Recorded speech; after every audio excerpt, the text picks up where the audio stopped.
Доброе утро, уважаемые коллеги. Кстати, буду слышать свой перевод. Приветствуем всех участников встречи членов Совета Безопасности ООН по формуле Ария, которую мы созвали, чтобы привлечь внимание к нарастанию кризиса в области миграции, требующего, на наш взгляд, немедленных действий международного сообщества. В этом году количество вынужденных переселенцев во всем мире достигло нового рекорда – 110 миллионов человек. Эти лица находятся в крайне уязвимой ситуации. Особенно масштабные нарушения прав человека, мигрантов и беженцев происходят в ходе пересечения границы. Slower pace. Once they reach the West, they have all kinds of problems. Rich countries are using pushback, and this has become a subject of concern for the Special Rapporteur on the issues of the rights of migrants on the Human Rights Council. Basically, Western countries are trying to create an ivory tower. Most migrants who are trying to reach Europe from the Middle East and North Africa are using the Mediterranean Sea. For many, this has become a death trap. The number of those who've died or disappeared without a trace is shocking and similar to battle casualties. Just in the first 6 months of this year, some 2,000 such cases have been recorded. And the indicators for the first 3 months of the year have become the highest over the past 6 years. Over these 6 years, the figures have reached 23,443 people who've died or disappeared. However, the death of migrants when they cross borders is not limited to Europe. The number of victims on the Atlantic route of migration is growing. It's one of the most deadly routes in the world. Usually it's used by migrants from the states of Africa, which are south of the Sahara, to reach the Canary Islands. Just for the past year, according to the IOM, 559 people died on that route, among them 22 children. In 2022, 800 migrants died in an attempt to reach the territory of the United States across the border with Mexico. We are convinced that protecting migrants, refugees, and asylum seekers and stateless persons, especially when they cross borders, today is an important component of efforts aimed at maintaining international peace and stability. In 2015, the Security Council drew attention to this important problem by approving, at the insistence of EU states, Resolution 2240, which since then has been extended annually. Last time by Resolution 2652 last year. That resolution makes it possible to search ships which are suspected of carrying illegal migrants and even to use force against them. However, as we see it, the resolution is in effect. However, the situation is getting worse. More and more people are dying. So what is the effect of this resolution, and is it really useful? Here it's important to focus on the reasons of the increasing flows of migrants from the Middle East and North Africa into Europe. First of all, this is the illegal and senseless interference of Western states in the internal affairs of sovereign states in order to destabilize them and to force regime change of undesired regimes. A blatant example is Libya. Secondly, these serious problems in achieving sustainable development by the poorest countries, which are the legacy of colonialism and the practice of neocolonialism. The West, instead of acknowledging their responsibility and assisting the countries that have suffered thus, is conducting an undeclared war against migrants, while they state their regret in words in connection with the death of another group of migrants. The EU is currently undertaking reforms which are aimed at detaining migrants at their borders. The procedures that were agreed by the EU on the 8th of June are aimed at containing the migration flows and include detention of migrants up to 6 months. In practice, the agency guarding borders and the coastline of the EU, Frontex, has been involved in serious violations. For example, it has become public knowledge that its employees have received instructions to force ships going from Turkey to Greece to carrying migrants to turn around. go back. The non-provision of assistance at sea or creation of obstacles which are created by private search and rescue operators has led to the increasing death of people. However, even when they reach Europe, the long-suffering migrants confront problems such as violence, xenophobia, racism, racial discrimination, Islamophobia, and others. I'll give you a few examples. In Lithuania, the authorities have put up obstacles to entry of migrants from non-European countries. In 2022, 11,200 migrants from Africa and Asia were pushed out by the Lithuanian border guards, forced to return. Those from African and Asian states are forced to live in centers for registration of foreigners up to 6 months without the right to move around. According to information of human rights organizations, security services in Latvia and Poland at the border beat up or used electrical shocks against those people from the Middle East. Please show the video now.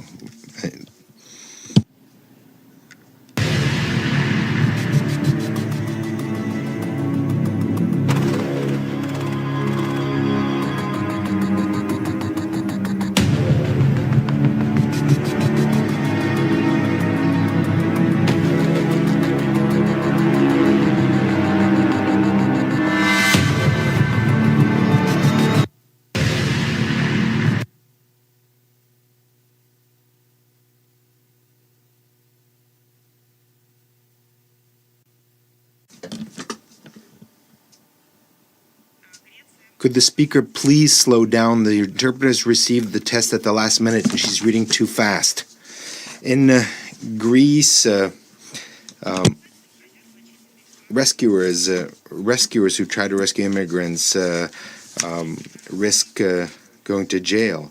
There are tens of examples of foreign sailors who were detained by Greek authorities. It's absolutely unacceptable, the tragedy which occurred on the 14th of June when 47 miles from the island of Pylos, a fishing vessel capsized full of migrants. 78 people died, 104 were rescued, and about 750 just disappeared without a trace. The Greek authorities, of course, blamed the shipping company for everything. Well, why didn't the Coast Guard of Greece, who were following the ship, didn't intervene? Another horrible example was on the 28th of February of this year, when 150 meters from the Italian city of Crotone, as a result of a ship capsizing, 81 migrants, including 33 children, died. It's hard to believe, but during 27 hours, the Italian government, knowing about this disaster, not only didn't take steps to save the vessel, but forbade any other vessels to provide assistance. On the 24th of June of 2022, 23 African migrants died in trying to reach the Spanish enclaves, Ceuta and Melilla. They were stopped and beat up by border guards. What kind of measures were taken by Spain to investigate this case and to make sure that it wouldn't happen again? On the 27th of June, in the suburb of Nanterre in Paris, the French police shot dead a 17-year-old teenager of Franco-Algerian background when he was stopped on the road. This provoked massive protests. Over 40,000 policemen were mobilized. They stopped the riots and arrested several hundred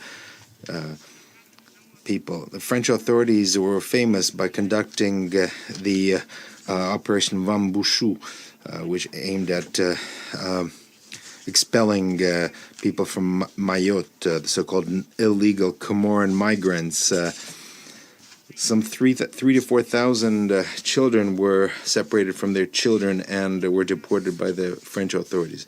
Not only in the EU, but in Great Britain, there's a hardening of migration policy, which de facto leads to the refusal to fulfill obligations under the Convention on the Rights of Refugees of 1951. On the 6th of June, Japan adopted a law, and Japan is already an anti-migrant country. Only 202 people in 2022 were recognized as legal refugees out of 3,772 asylum seekers. Particularly blatant is the situation with migrants in Afghanistan.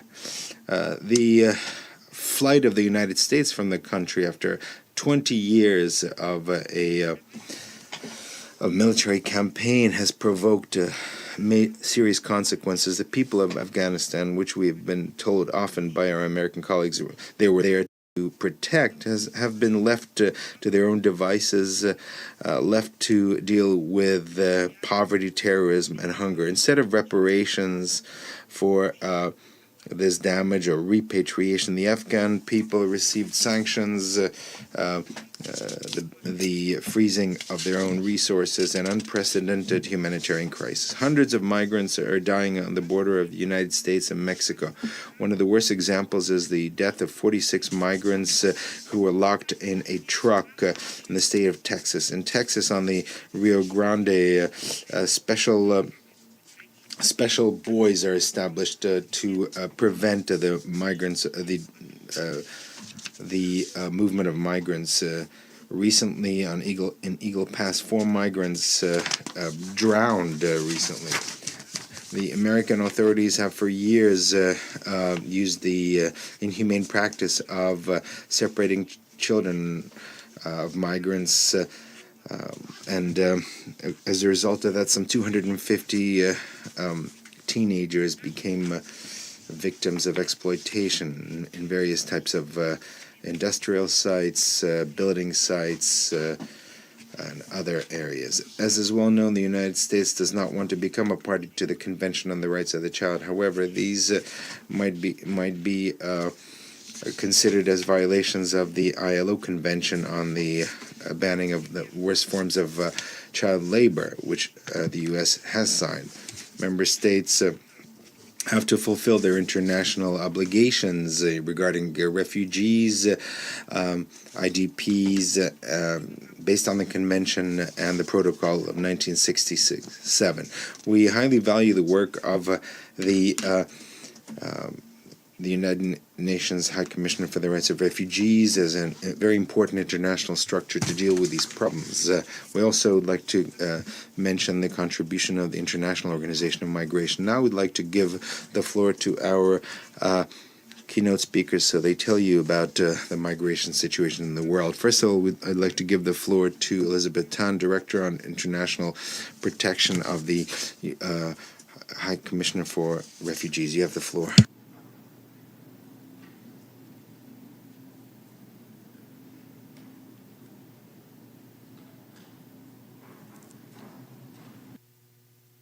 Council members and other invited participants on critical issues relating to the protection and human rights of refugees and migrants in their search for safety, dignity, and opportunities. As frontline humanitarian actors, and despite our advocacy, assistance, and other efforts, we continue to painfully bear witness to the tragedies of lives lost at sea and on land routes. These tragedies call for urgent and determined multilateral efforts. In 2022, an estimated 159,000 refugees and migrants attempted to cross the Mediterranean Sea, and more than 1,950 people died or went missing. In Asia, more than 3,500 Rohingya refugees attempted deadly sea crossings from Bangladesh and Myanmar, leaving over 340 of them dead or missing.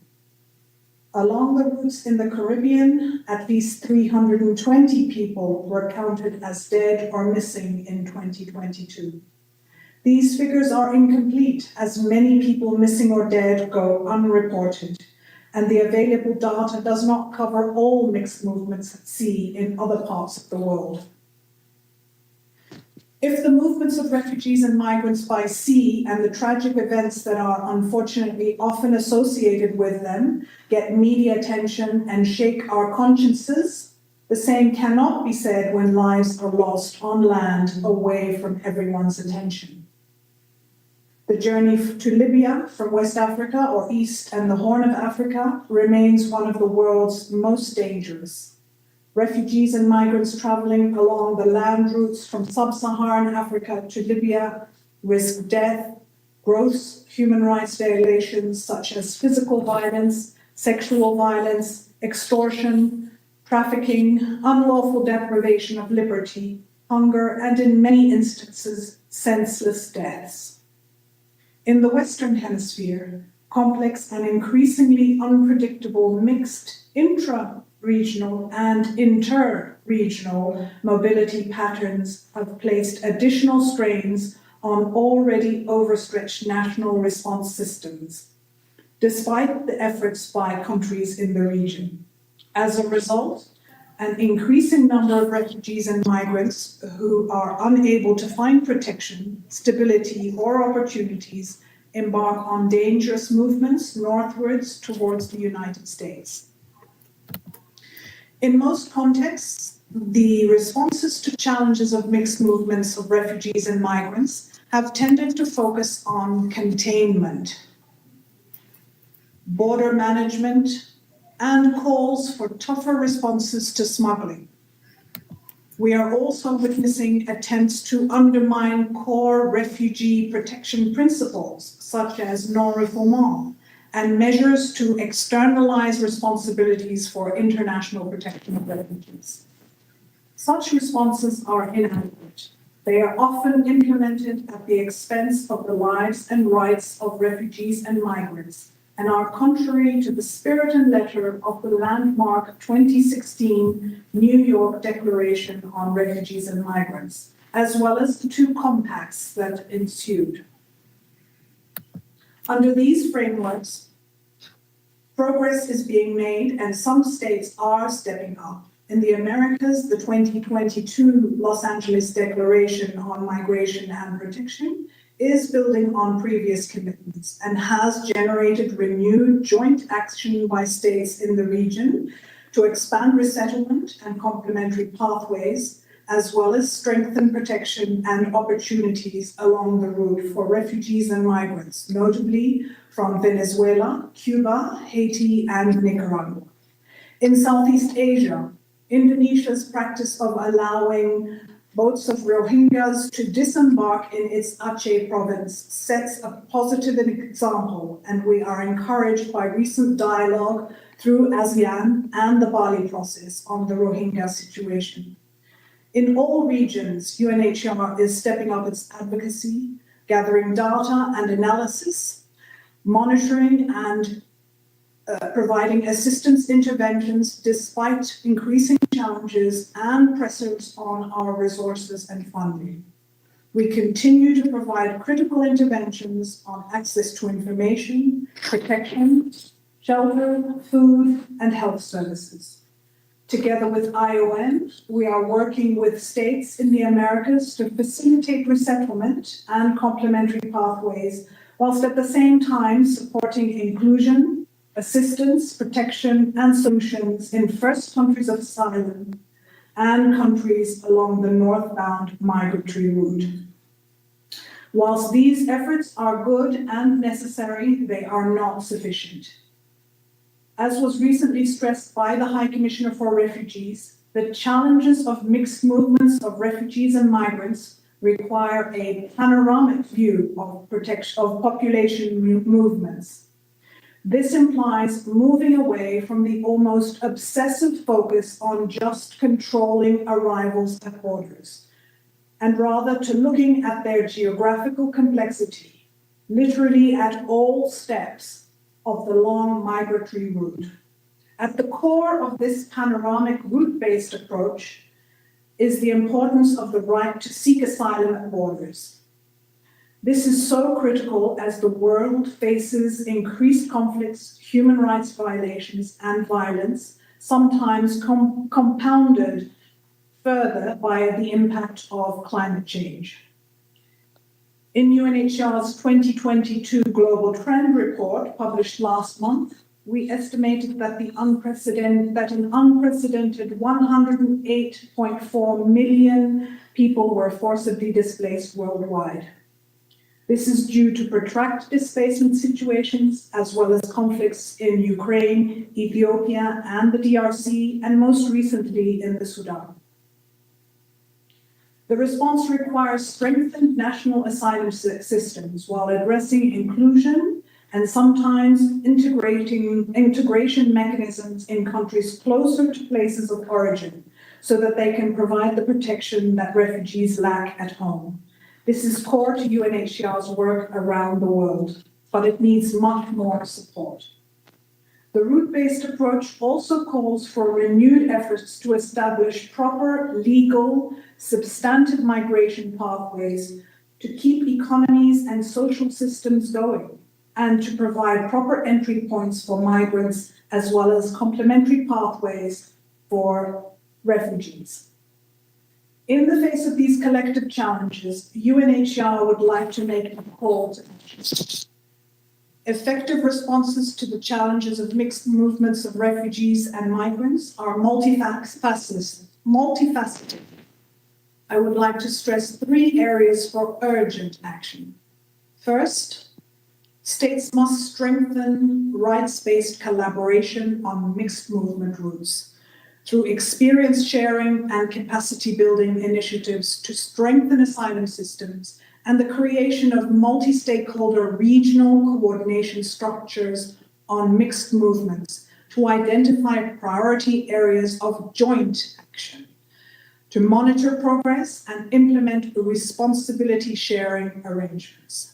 Second, we must urgently step up search and rescue efforts and implement effective disembarkation mechanisms on deadly sea routes from the Mediterranean to the Indian Ocean to the Andaman Sea.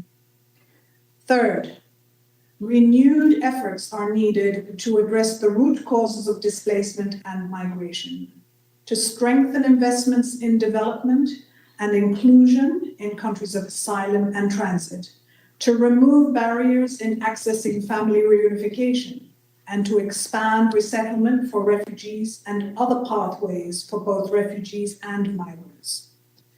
In particular, such pathways include humanitarian entries, education or labor pathways, as well as community sponsorship programs.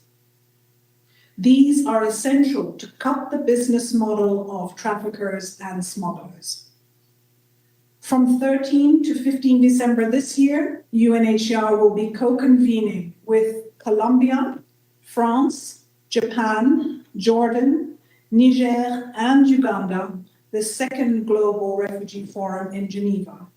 We call on states and other stakeholders to use this opportunity to advance their commitments to address the challenges of mixed movements through transformational pledges that can translate these 3 urgent recommendations into actions to save lives. I thank you.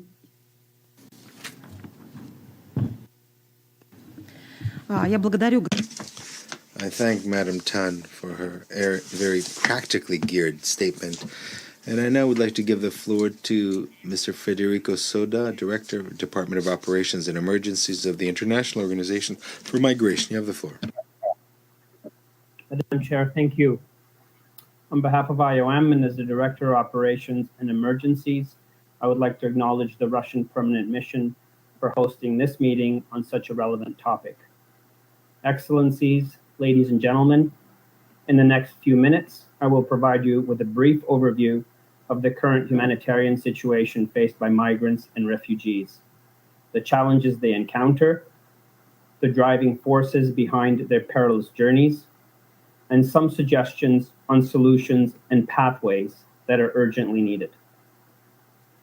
You will notice that much of what I will say aligns with the intervention of my UNHCR colleague, and I hope to complement her brief. First, we need to acknowledge the staggering number and the most dangerous corridors that migrants and refugees move in. Since 2014, the IOM Missing Migrants Project has recorded over 56,000 deaths of migrants and refugees worldwide, with more than 24,000 unaccounted for. The majority of these tragedies occur at sea, with over 34,000 recorded deaths and uncounted numbers. Among the deadly routes, the Mediterranean stands out as the most dangerous, with 27,653 missing migrants recorded to date. With almost 2,000 lives lost in the first half of this year, it is the deadliest year on record in the Mediterranean since 2017. But other regions, such as Africa and the Americas, also exhibit concerning trends, often resulting from treacherous desert crossings and drowning. The eastern route through the Horn of Africa accounts for over 50% of all regional migratory movements. Compared to 2021, arrivals in Yemen more than doubled, with over 73,000 people arriving by boat. Women and children, constituting 32% of the migrant population, are especially vulnerable along this route.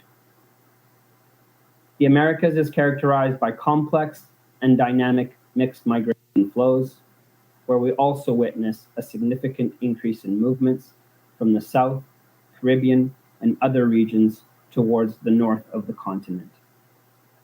En route, migrants face immense risks as they cross the Darien Gap, which is at the hands of armed groups, smugglers, and human traffickers. In the first 5 months of 2023, over 166,000 migrants crossed the Darien Gap on their journeys northward. This is a 5-fold increase compared to the same period in 2022, with countless reports of abuse, health consequences, and death. Overall, we've seen a rise in stranded migrants and those seeking return. Many are stuck and have sought our assistance to get information and support, including emergency assistance, local integration, and voluntary returns. Now let us explore the key drivers forcing people to embark on these dangerous journeys. IOM defines drivers of migration and displacement as a set of interlinked factors that influence an individual, family, or a population's decision to move. Drivers are highly contextual, and they are strongly determined by sustainable development, peace, and security challenges, and increasingly climate. They are also conditioned by migration pathways, including people's opportunities to migrate. Triggers such as conflict, generalized violence, political instability, repression, human rights violations, and disasters. These events often force people to leave their homes abruptly, seeking safety and security elsewhere. There are also socioeconomic, political, and increasingly environmental factors that impact human mobility. These include inadequate access to essential services like education and healthcare, labor market dynamics, food insecurity, climate change, environmental degradation, and perceptions of injustice and corruption. All these factors are complex, interconnected, and dynamic. As the world is experiencing higher rates of combined conflict, disasters, and environmental degradation than in the past 3 decades, with a growing gap in inequalities, we can expect more and more people to embark on these dangerous journeys. Now, as we analyze the challenges faced by migrants along these routes, a range of protection issues and life-threatening situations come to light.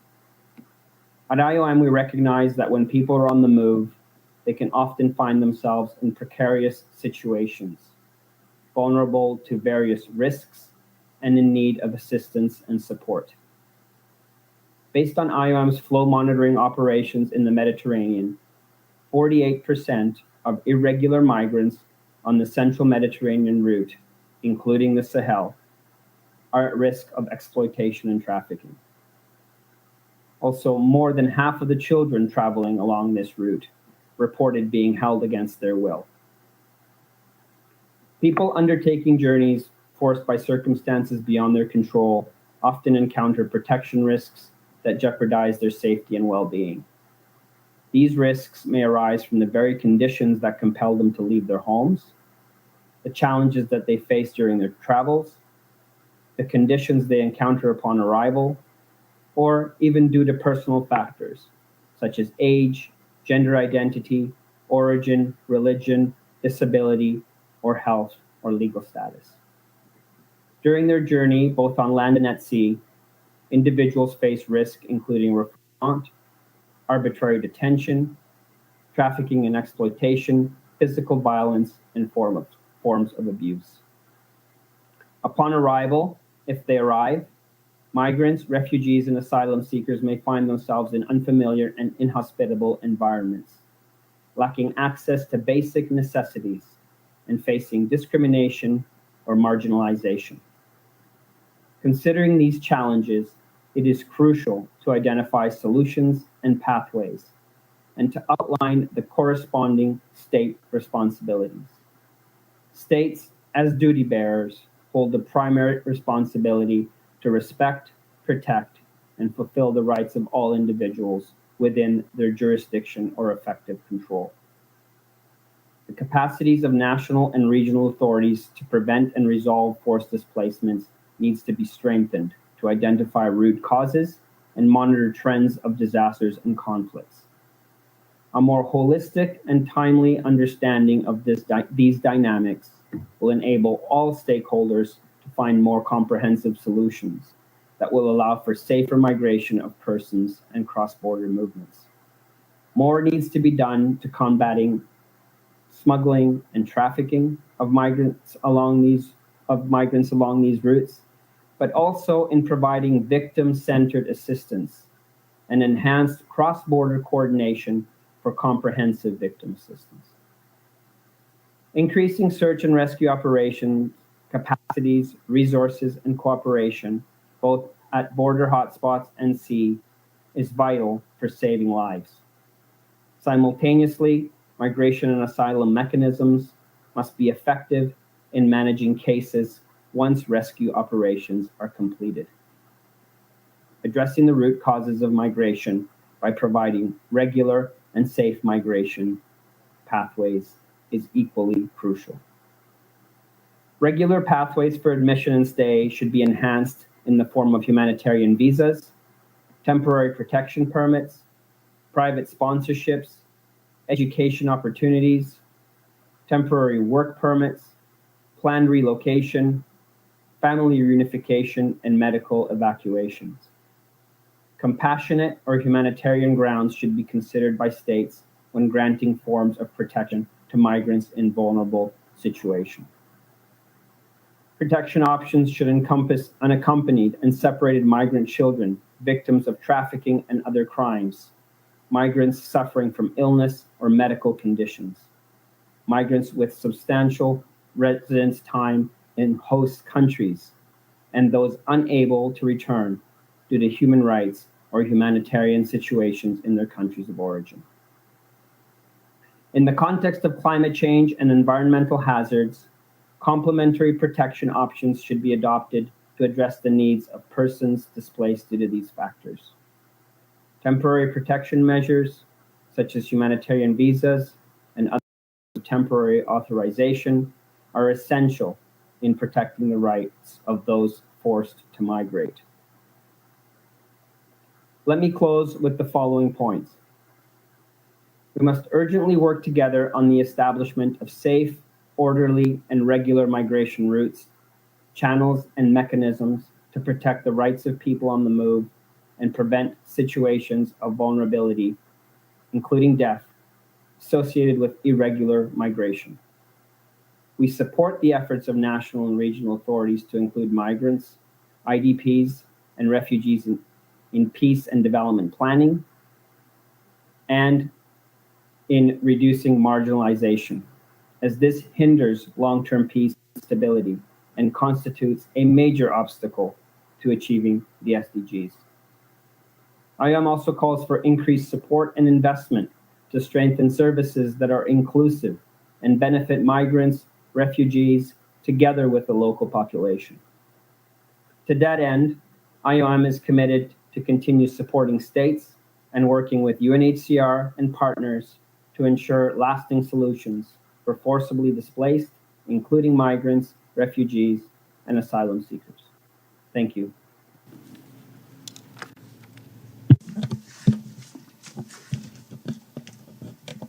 Thank you, Mr. Soda, for your very interesting statement, which shows the very complex situation with migration and the need for urgent measures. Now I'd like to give the floor to Madam Kasuma, Head of Humanitarian Affairs for the African Union. Madam Sumato, we're very happy that you have been able to join our meeting. We didn't include you in the program, but we're very happy to have you here. I think you have the floor. Bonjour, est-ce que vous m'entendez? Hello, can you hear me?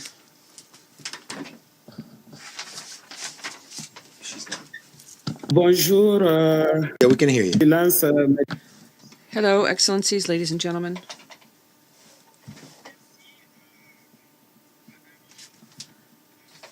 Thank you, Madam Chair. It's a great honor for me to take the floor, and I should like to thank the organizers of this meeting, especially Russia, for its invitation to this important meeting. It's an honor for us to be talking about a subject that is as crucial and important as the forced migration on the African continent, and more particularly, migration in general. The challenges of forced displacement in Africa are very complex and multiform.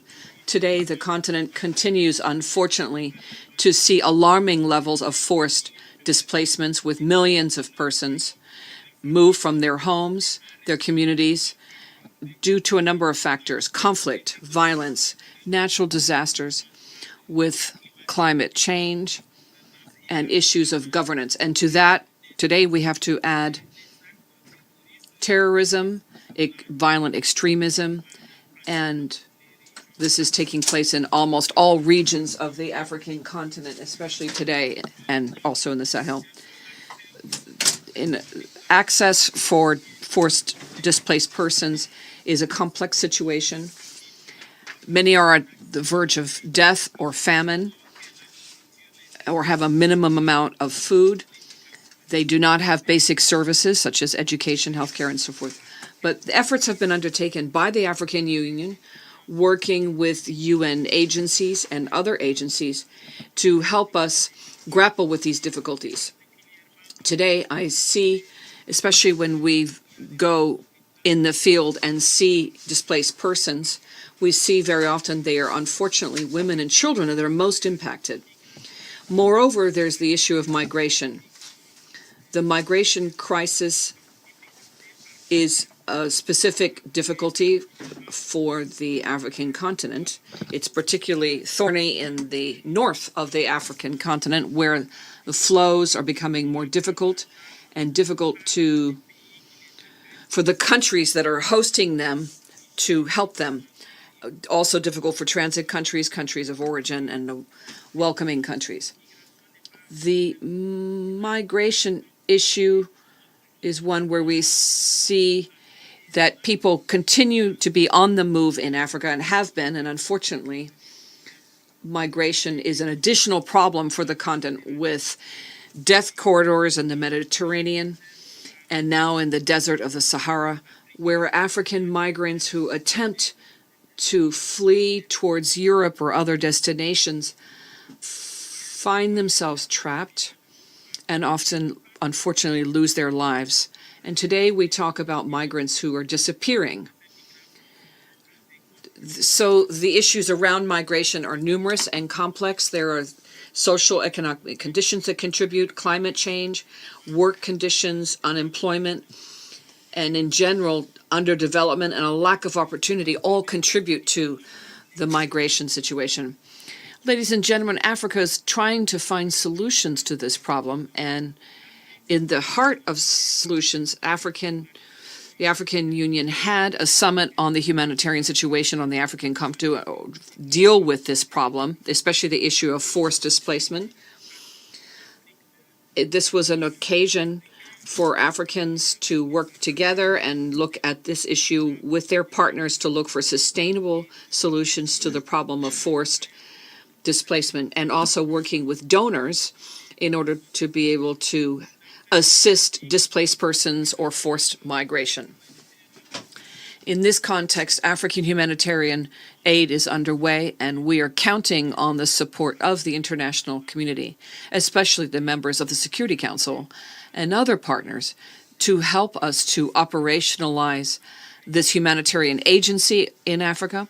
We're also working on creating opportunities for migrants and to address migration issues. We have 3 centers, one in Bamako, one in Khartoum, and one in Morocco, without forgetting also the transit centers that have been established to deal with the issue of migration in North Africa, Libya, Tunisia, and other countries, for example. We have centers there with transit centers set up, and for that I'd like to thank Niger and Rwanda, both of whom have been assisting with these migration issues, especially with migrants coming from North Africa and Libya. Also, Africa is working with the IOM to provide safe, regular, and orderly migration, and working with international partners to implement this agreement with them. Also, it's necessary to have cooperation between transit countries, origin countries, and destination countries. And for that, we would like to underscore the different plans of actions and initiatives underway, developed with our partners. And we are working together, for example, on the Khartoum process and the initiative of the Horn of Africa. And I would like to affirm here that Africa is committed to finding solutions to these problems, be it forced displacement, refugees, repatriating them, or helping migrants. Africa is working to find a solution to provide security, development, and I would also add to that forced displacement. We have to address the humanitarian issues that surround that. We have the convention, the Kampala Convention, and other conventions in place in order to address these issues. And as I was saying earlier, we have the African Humanitarian Agency established for African solutions to African problems, and the Center for Post-Conflict Reconstruction. Once these 2 institutions are up and running, we believe that we'll be able to find sustainable solutions to these problems. And this goes hand in hand with the economic issues that need to be addressed. I spoke of governance. We also need more investment to create more jobs for our young people, and a free movement of people and free trade. All of that will help us to find better solutions. We need to work together. I stress here cooperation, the need for cooperation to find solutions together. For example, the issue of climate change. If we don't work together, we won't find solutions to those problems.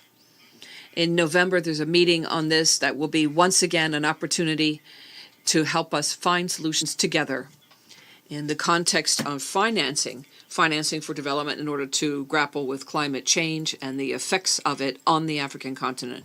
So those are some of the observations I wanted to share with our participants here. And again, just to stress the importance of cooperation, and Africa is working in that direction. We have a roadmap of the Malabo meeting, and we're launching an appeal for more support to operationalize our 2 agencies, the Migration Center, and to find a solution within country of origin and transit countries and destination countries, so we can all work together to provide for regular migration and avoid death on the African continent due to migration efforts. Thank you very much, Madam Chair, for providing me with this opportunity to provide Africa's point of view on an issue which is so important we will work together to find a solution. Thank you again for your kind attention. Благодарю вас, госпожа. Thank you, Madam Kasuma, for your African perspective on this very important issue. Now, I'd like to give the floor Madam Angelina Nyachol, civil society representative, who are a member of 100 Women Leaders of Africa and champion in the area of human rights. You have the floor.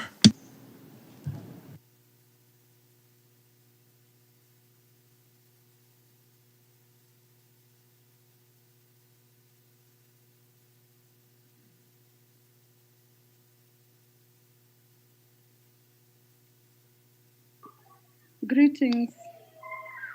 Greetings to you. My name is Angelina Nyachol. First of all, I would like to thank the Russian head of mission for organizing this fruitful agenda. I believe that we shouldn't build bridges, but we should build. Hello? Sorry. I believe that we should build bridges, but not walls.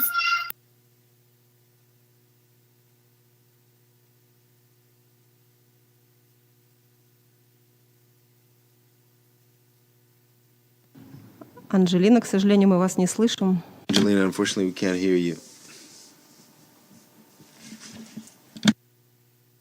Hello? Да, теперь слышим. Now we can hear you. Yeah. Да, My продолжайте, name is пожалуйста. Angelina Nyachol. I thank the Russian head of mission to the UN for organizing such a fruitful discussion. I believe that we should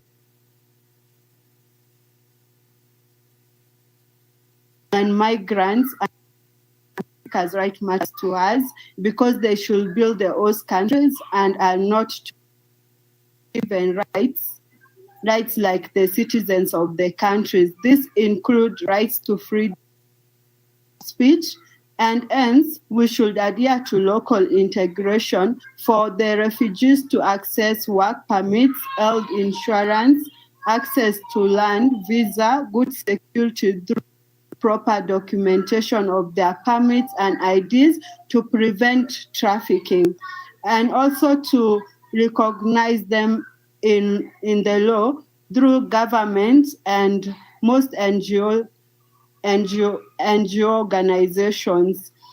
Refugees' rights have to be adhered to. In that, repatriation of refugees should be voluntary and not illegal, for their rights to be known in the world and in the host countries.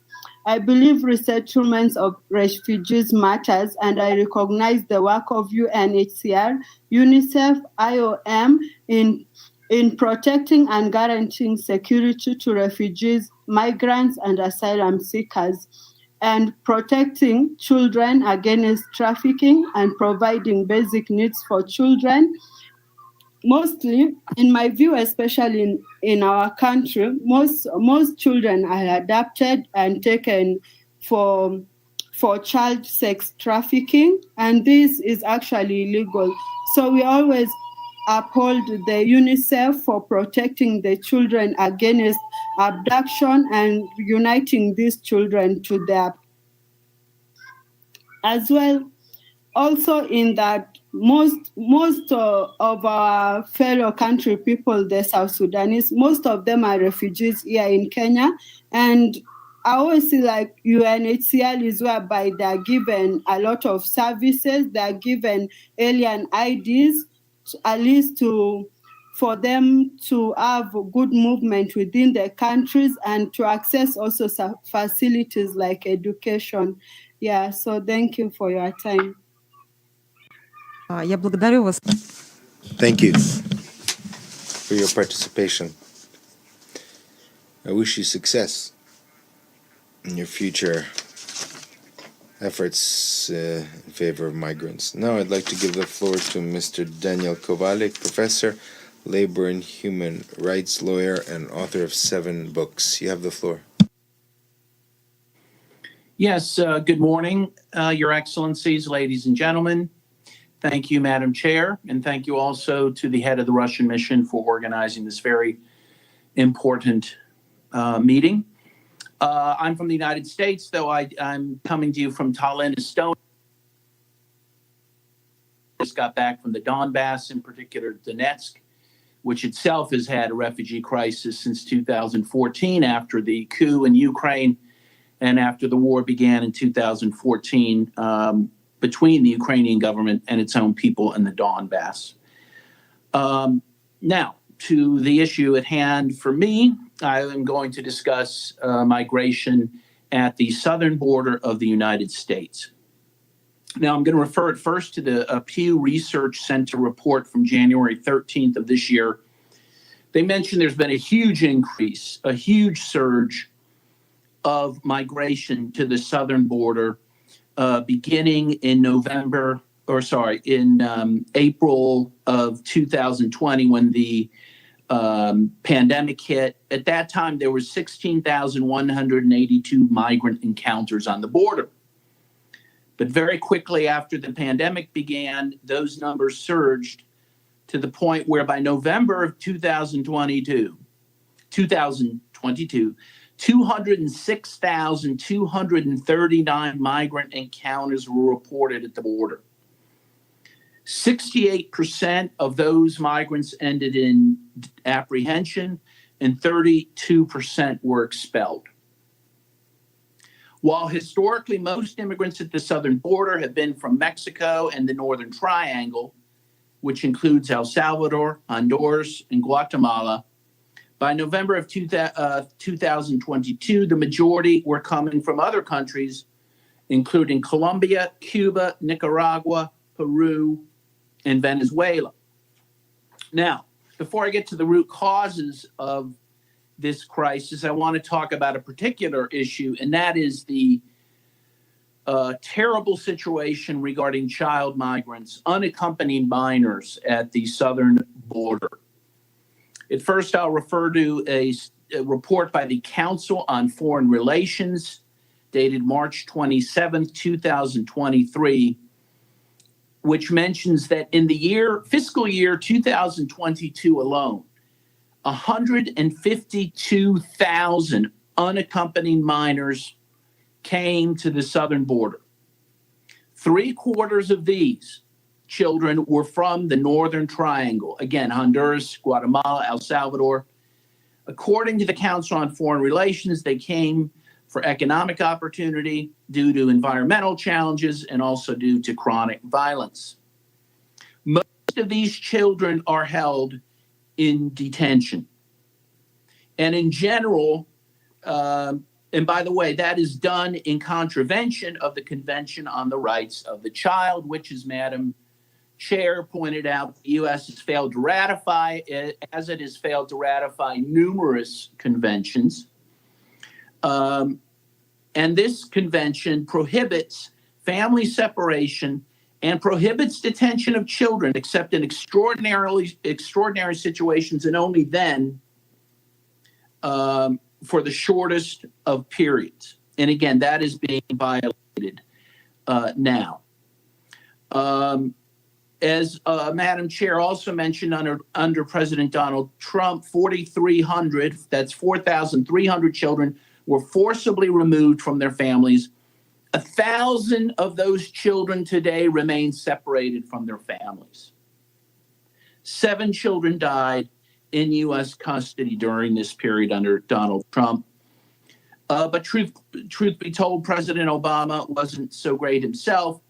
Again, according to the Council on Foreign Relations, a very respected think tank, I would say tends to be a little more liberal than conservative. According to them, Obama, quote, expanded detention of children and parents in prison-like unsanitary facilities, unquote. In addition, again, deportations of all migrants has been increasing under Joe Biden, which deported 111,000 migrants overall in fiscal year 2022. Now, I want to call your attention to a New York Times article from February 25th, 2023. And this is something all of you should read. It's called "Alone and Exploited: Migrant Children work brutal jobs across the United States. According to this article, children who immigrate here as unaccompanied minors end up in punishing jobs in violation of both U.S. labor law and international conventions against child labor. And I'm going to read a couple direct quotes from this article. Quote, 12-year-old roofers in Florida and Tennessee, underage slaughterhouse workers in Delaware, Mississippi, and North Carolina. Children swing planks of wood on overnight shifts in South Dakota. In town after town, children scrub dishes late at night. They run milking machines in Vermont and deliver meals in New York City. They harvest coffee and build lava rock walls around vacation homes in Hawaii. Girls as young as 13 wash hotel sheets in Virginia. Many children are working 12-hour shifts. And many of these children are working for major U.S. corporations, including J.Crew, Walmart, Target, Ben & Jerry's Ice Cream, Fruit of the Loom. Another company known as Hearthside employs many of these unaccompanied minors. Hearthside packages food for well-known companies like Frito-Lay, General Mills, and Quaker Oats. Indeed, it is hard to see this policy as anything but intentional because these children are now becoming an integral part of the U.S. economy.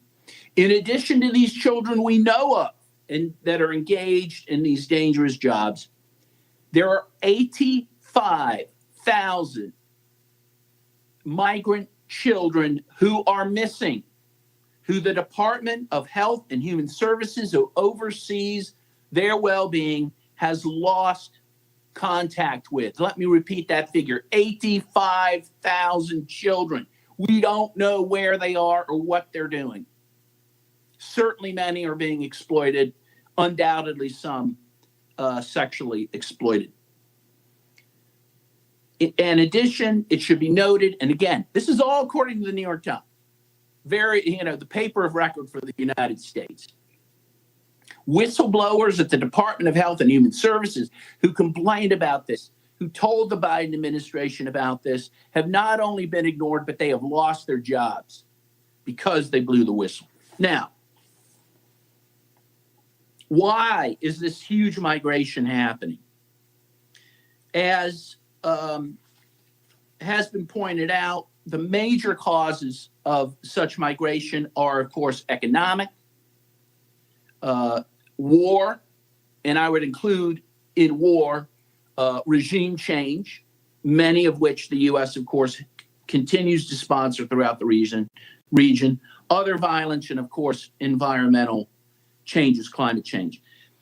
If we take Mexico, for example, which has been historically one of the big sources of migration into the southern border, you have the drug war, which the U.S. has supported for years, which has only increased violence in that country. You also have an unjust trade policy in NAFTA, which actually has been documented to have destroyed the livelihoods of 2 million small farmers, many of whom migrated either within Mexico to the U.S. And what are they doing in the U.S.? Well, I'll tell you. 70% of agricultural workers in the U.S. are Mexican. 70% are undocumented. Again, these migrants are a key component to the U.S. economy. Now, when you talk about the Northern Triangle countries, Honduras, El Salvador, Guatemala, one could not fail to discuss the war on those countries by the United States in the 1980s, which killed 75,000 El Salvadorans, 200,000 Guatemalans. And that violence hasn't ended, right? The death squads the U.S. supported during that time have only morphed into criminal gangs and have led to the violence which sends people to the border. Of course, let's not also forget in Honduras in particular, there was a coup d'etat in 2009, which of course the U.S. supported, which brought to power a right-wing regime which was killing social leaders, gay advocates, indigenous leaders, which also caused some of the migration. Let's talk specifically about the three countries that are now, a more major part of the migration than they were before, and that's Nicaragua, Cuba, and Venezuela. Well, why are they a source of migration? First of all, we have to point to the crippling economic sanctions. These are illegal sanctions that the United States is imposing on these three countries. Cuba, due to these sanctions, has been brought back to essentially the point they were during the special period after the collapse of the Soviet Union. Venezuela has suffered tens of thousands of deaths due to these sanctions. According to the Center for Economic Policy Research, in 1 year alone, between 2017 and 2018, 40,000 Venezuelans died just due to the lack of medicines that they were denied due to these sanctions.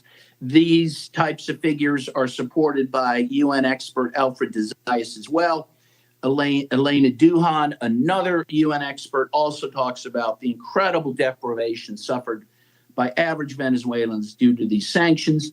Similarly, in Nicaragua, the U.S. in 2018 and on has imposed a number of rounds of sanctions against Nicaragua, which have starved Nicaragua of important economic financing it was using for social programs. Indeed, the World Bank, because of the U.S. sanctions, did not provide loans to Nicaragua between March of 2018 and November of 2020, even though the World Bank in the past had complimented Nicaragua for using its financing for social programs, including home buildings for the poor. The other thing we have to understand about Nicaragua, Cuba, and Venezuela, all of which, by the way, are subjected to continuing attempts by the U.S. to overthrow their governments, is that the U.S. has a different policy towards those countries than they do other countries. That is, the U.S.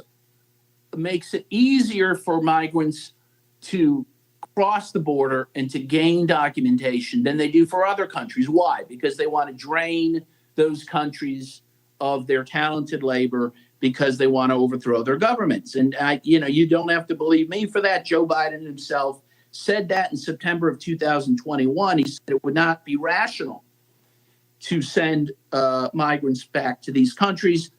And that is the policy. And of course, that has become enticing for these countries. Let me just give some recommendations I have that I think could help this situation. And most of these, by the way, are directed to the United States. While the U.S. complains a lot about migration on the southern border, it's really the U.S. that has a lot to blame for this migration, for the reasons I said.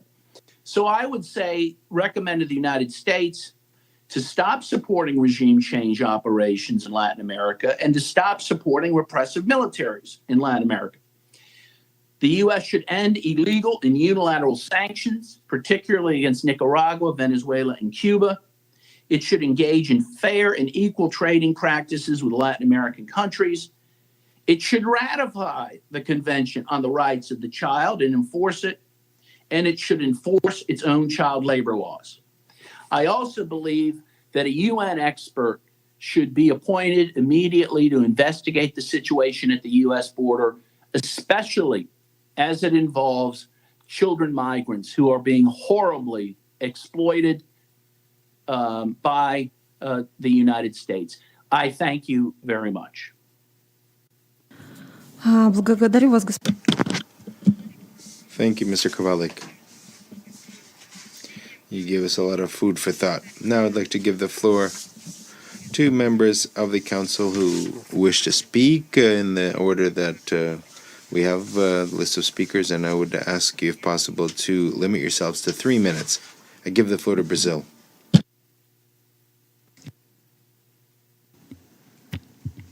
Thank you. Thank you, Madam Chair. I thank the Russian Federation for organizing this meeting and for the briefers for their information, the information they provided. According to the last UNHCR's Global Trends report, more than 180 million people worldwide were forcibly displaced by the end of 2022. as a result of persecution, conflict, violence, human rights violations, and events seriously disturbing public order. Low and mid-income countries bear most of the brunt by nearly hosting 90% of them. We should witness another historic record at the end of 2023. This highlights the fact that solutions continue to fall short of growing and recurring needs. This phenomenon has been high on the international agenda for decades and seen a rising trend over the last years, except during the COVID pandemic. Its continuity speaks volumes about the choices we have made so far to address it. It is unlikely that any delegation here would disagree that migration and forced displacement are multidimensional by nature. They require complex responses which only the appropriate fora can provide. We have been failing the millions of migrants, refugees, asylum seekers, and internally displaced people in desperate need for protection precisely because we have been looking into this matter too much through the lenses of security. Migrants and forcibly displaced people should not be treated as a threat to international peace and security. Rather, they are the ones paying a high price for the inability of the international community, especially the Security Council, to reduce conflict and promote durable peace. Madam President, countries have legitimate sovereign rights to control their borders and the influx of foreigners, since they are the primarily responsible for ensuring the security and social order in their territories. However, migration itself should never be considered a criminal offense. The ones to be held criminally accountable must be those who exploit, for their own gain, the vulnerability of people who are escaping conflicts and hardship to provide a better and safer life for themselves and their close ones. The separation of children from their families, the long detention periods, the precarious detention conditions, and violence and torture against migrants, refugees, and asylum seekers are utterly unacceptable. We also cannot overlook the recurring shipwrecks in the Mediterranean Sea and the fatal incidents involving migrants around the world that have led to the loss of thousands of lives in recent years. These strategies are yet another distressing reminder that states must comply with their obligations under international humanitarian law and prioritize the protection of human rights and the dignity of all individuals irrespective of their migratory status. As a special rapporteur on human rights of migrants pointed out, states must ensure that border governance measures respect, inter alia, the prohibition of collective expulsions, the principle of equality and non-discrimination, the principle of non-refoulement, the right to seek asylum, the right to life, the prohibition of torture, the promotion of gender equality, and the rights and best interests of the children. They must also abide by the search and rescue obligations under international maritime law. Without sustaining peace and economic development, irregular migration and forced displacement will continue to increase. This is why Brazil considers the importance of the global compacts for safe, orderly, regular migration, the first intergovernmental agreement to cover all dimensions of international migration in a holistic manner. And we also underscore the importance of the global compact for refugees. It's also crucial not to forget how migrants can benefit our societies. Their willingness to work hard, the diversity with which they enrich our cultures, the knowledge and the expertise that lend to our economies have brought dynamism to our nations, including our own. Migration has always been a defining feature of humankind. We must not fear it, but aware of its benefits, manage it in a responsible manner in full compliance with international human rights law, international refugees law, and international humanitarian law. I thank you. Я благодарю представителя. Thank you, Brazil. I give the floor to Switzerland. Merci, Madame. Thank you, Madam President. I would like to thank Ms. Elizabeth Tan, Director of International Protection at the Office of the United Nations High Commissioner for Refugees, and Mr. Federico Soda, Director of Operations and Emergencies, for their statements. Switzerland appreciates their constant work under very difficult conditions. We also take note of the presentations by Madam Amate, and we take note of the presentations by Angelina, Nikolai, and Daniel Kovalik. We just heard it. We are faced with an unprecedented number of people on the move. Behind the statistics, individual tragedies and the suffering of separated families remind us of the immense challenges and the dangers faced by these people who are seeking safety, protection, and a better life. My statement will focus on forced displacement, protection needs, and the global approach followed by Switzerland. Faced with a global phenomenon, a joint effort between different partners is needed in order to tackle the causes and consequences of forced displacement. Protection, sustainable solutions, localization, climate action, and resource mobilization are among the priorities of Switzerland's commitment in this area. Respect for human rights and international refugee law is fundamental. In order to grapple with this phenomenon, we are committed to a participatory approach involving different partners who work with refugees, be it in Switzerland or internationally. The International Fora on Refugees will take place in this spirit in Geneva in December. This is a multilateral framework that enables a more predictable and equitable sharing of responsibilities for the protection and reception of refugees. The forum aims to ease the pressure on host countries. It should also enhance refugee self-reliance, expand access to third country solutions, and support conditions in countries of origin for them to return in safety and dignity. The forum will provide an opportunity to take stock of commitments made to date and to share best practices, and above all, to join forces to reduce the risk of forced displacement and alleviate its consequences. As a co-host of this forum, Switzerland welcomes the fact that it provides for greater commitment to tackling the root causes of forced displacement, and that it emphasizes support for the countries concerned, particularly in relation to sustainable solutions and the inclusion of displaced persons. We commend the commitment of the co-organizers, France, Japan, Jordan, Colombia, Niger, and Uganda, for the success of the forum. Madam President, conflict prevention is essential to reduce forced displacement. It is therefore imperative that this Security Council continue to work for sustainable peace on a global level. Armed conflict, hunger, and poverty must not be accepted as inevitable. It is our duty to act on the causes of this human suffering. Thank you. Я благодарю. Thank you, Switzerland. I give the floor to the United States.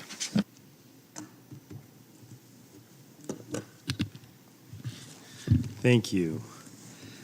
I would also like to thank the UN and AU briefers and take note of the civil society briefers.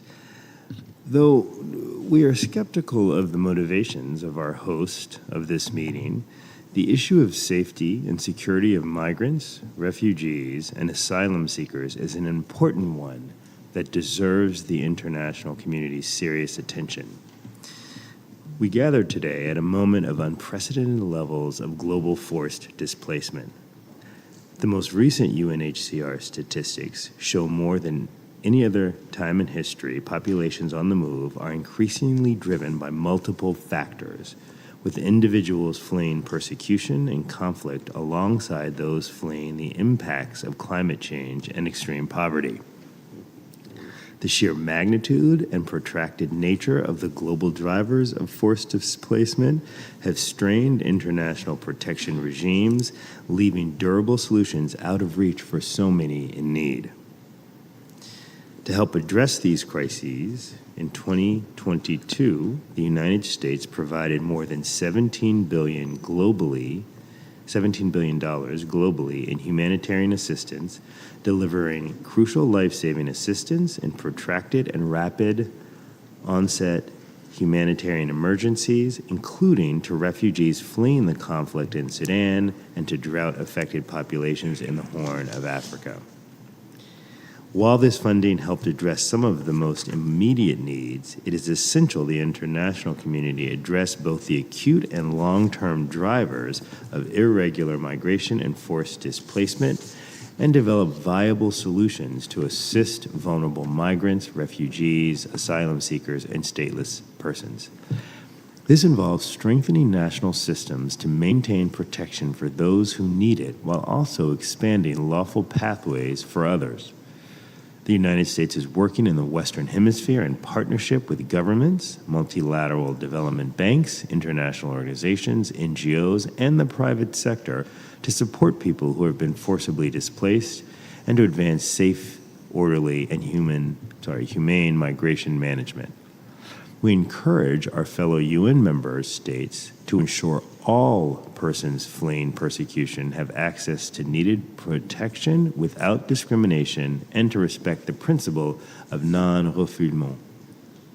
We applaud Japan for its provision of nationality to children of stateless Rohingya refugees, Kenya and Chad for offering promised legal developments that have the potential to expand freedom of movement and access to work that, when fully implemented, could help refugees become more self-sufficient. For women and children, we hope the international community will continue to implement and enhance tailored programming and protections to counter the heightened risk of sexual exploitation, abuse, and trafficking.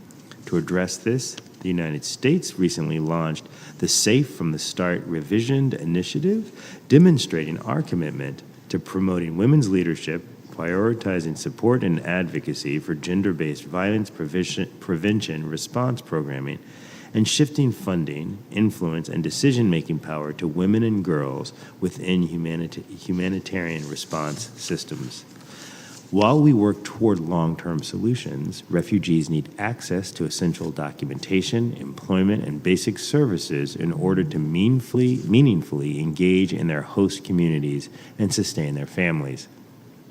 As we tackle issues such as integration into local communities and the increased irregular transit of migrants, we must also work together to combat growing prejudice towards migrants in shaping and implementing our policies. The United States is committed to global efforts to effectively and sustainably promote safe, orderly, and humane migration management. We encourage member states to leverage the expertise of international organizations to devise additional creative pathways to protection. We underscore the need for more member states to contribute more to humanitarian appeals as we seek to meet the demands of today. The United States is ready to strengthen regional coordination and information sharing in response to maritime migration as well.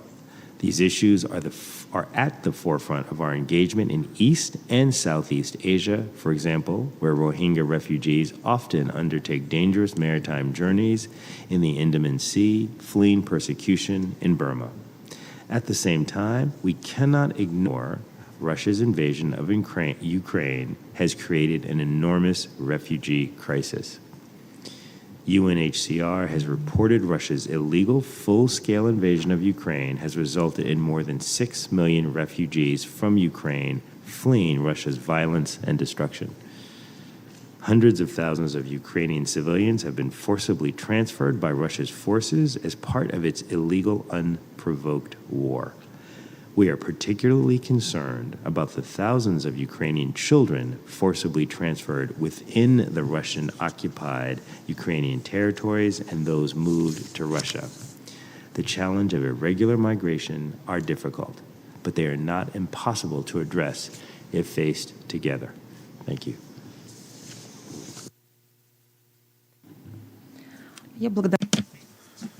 Thank you, U.S. I give the floor to Japan. Thank you. Madam Chair, I thank UNHCR and IOM briefers for their briefings, and then also take note of the briefings by civil society briefers. Today, the world faces an unprecedented level of refugee and migrant movements. Over 110 million people have been displaced due to conflict, violence, human rights abuses, and persecution. Nearly 3 million people have been forced to flee their homes because of the conflict in Sudan in less than 3 months. The Mediterranean region is experiencing a rise in refugee and migrant movements, making it the world's most dangerous migration route with the highest fatality rate. We are also observing significant and complex displacement crises in various regions, including the Americas, Afghanistan, Syria, and Myanmar. Contrary to what the chair said, Japan has proactively addressed the refugee and migrant crisis, placing a strong emphasis on promoting human security. We will continue to actively engage with the international community to both alleviate the sufferings of the refugees and displaced persons, providing emergency humanitarian assistance, and then also address the root causes of displacement by promoting the humanitarian development peace nexus approach. In line with this commitment, Japan will strive as a co-convener to make the second Global Refugee Forum in December a successful event. Madam Chair, addressing the root cause of a refugee crisis is seldom simple, but sometimes it is. I am talking about Russia's unprovoked aggression against Ukraine, the top driver of displacement in 2022. This aggression resulted in a staggering 5.7 million refugees and over 8 million internally displaced people in Ukraine, constituting the fastest displacement crisis in the world, and the largest in Europe since World War II. Thirdly, the recent collapse of the dam at Kakhovka hydroelectric power plant has further exacerbated this already catastrophic situation. Russia must withdraw all of its troops and military equipment from Ukraine and respect Ukraine's independence, sovereignty, and territorial integrity with its internationally recognized borders. Meanwhile, Japan will continue to provide essential support for the protection of displaced Ukrainians, both inside and outside Ukraine. We reaffirm our resolute commitment to supporting the people of Ukraine. But better still, this suffering can immediately end. It only takes one permanent member of the Security Council to make the obvious decision, as repeatedly called on by the overwhelming majority of the member state. I thank you. Я благодарю представителя Японии, передаю. I thank Japan. I give the floor to Ecuador. Thank you for giving me the floor. We appreciate the convening of this meeting, which we address as an opportunity to consider the situation and challenges for persons who are in a situation of human mobility, which includes the risks of board crossings. We listened carefully to the presentations of the invited presenters, and we also appreciated the gender balance on the panel and the inclusion of the concept note with references to the reports presented through the Human Rights Council mandate. This should not be an exception, but rather the general rule. Ladies and gentlemen, trends of mobility and migratory crises will always be a priority for Ecuador. This is why, as a coordinator of the 10 elected members of the Security Council in January 2023, we organized an informal meeting of the E10 on situational awareness and implications for peace and security. For Ecuador, it would be appropriate to make progress in this discussion in a constructive manner, without controversy, but with determination and with proposals of solutions in the areas that come under the Security Council's purview. We are concerned by the situation of security and human rights that relate to migration at all border crossings in all regions of the world. This requires a comprehensive approach, such as attending to instability vectors, supporting host communities, and working on reintegration and mechanisms such as the safe voluntary return. Included amongst the vectors of instabilities, there are some that are more resounding than others. One of these is war, which is undebatable in terms of being an issue that comes under the Security Council's responsibility and purview. All we have to do is observe the 8 million refugees and 6 million internally displaced persons as a result of the military aggression against Ukraine.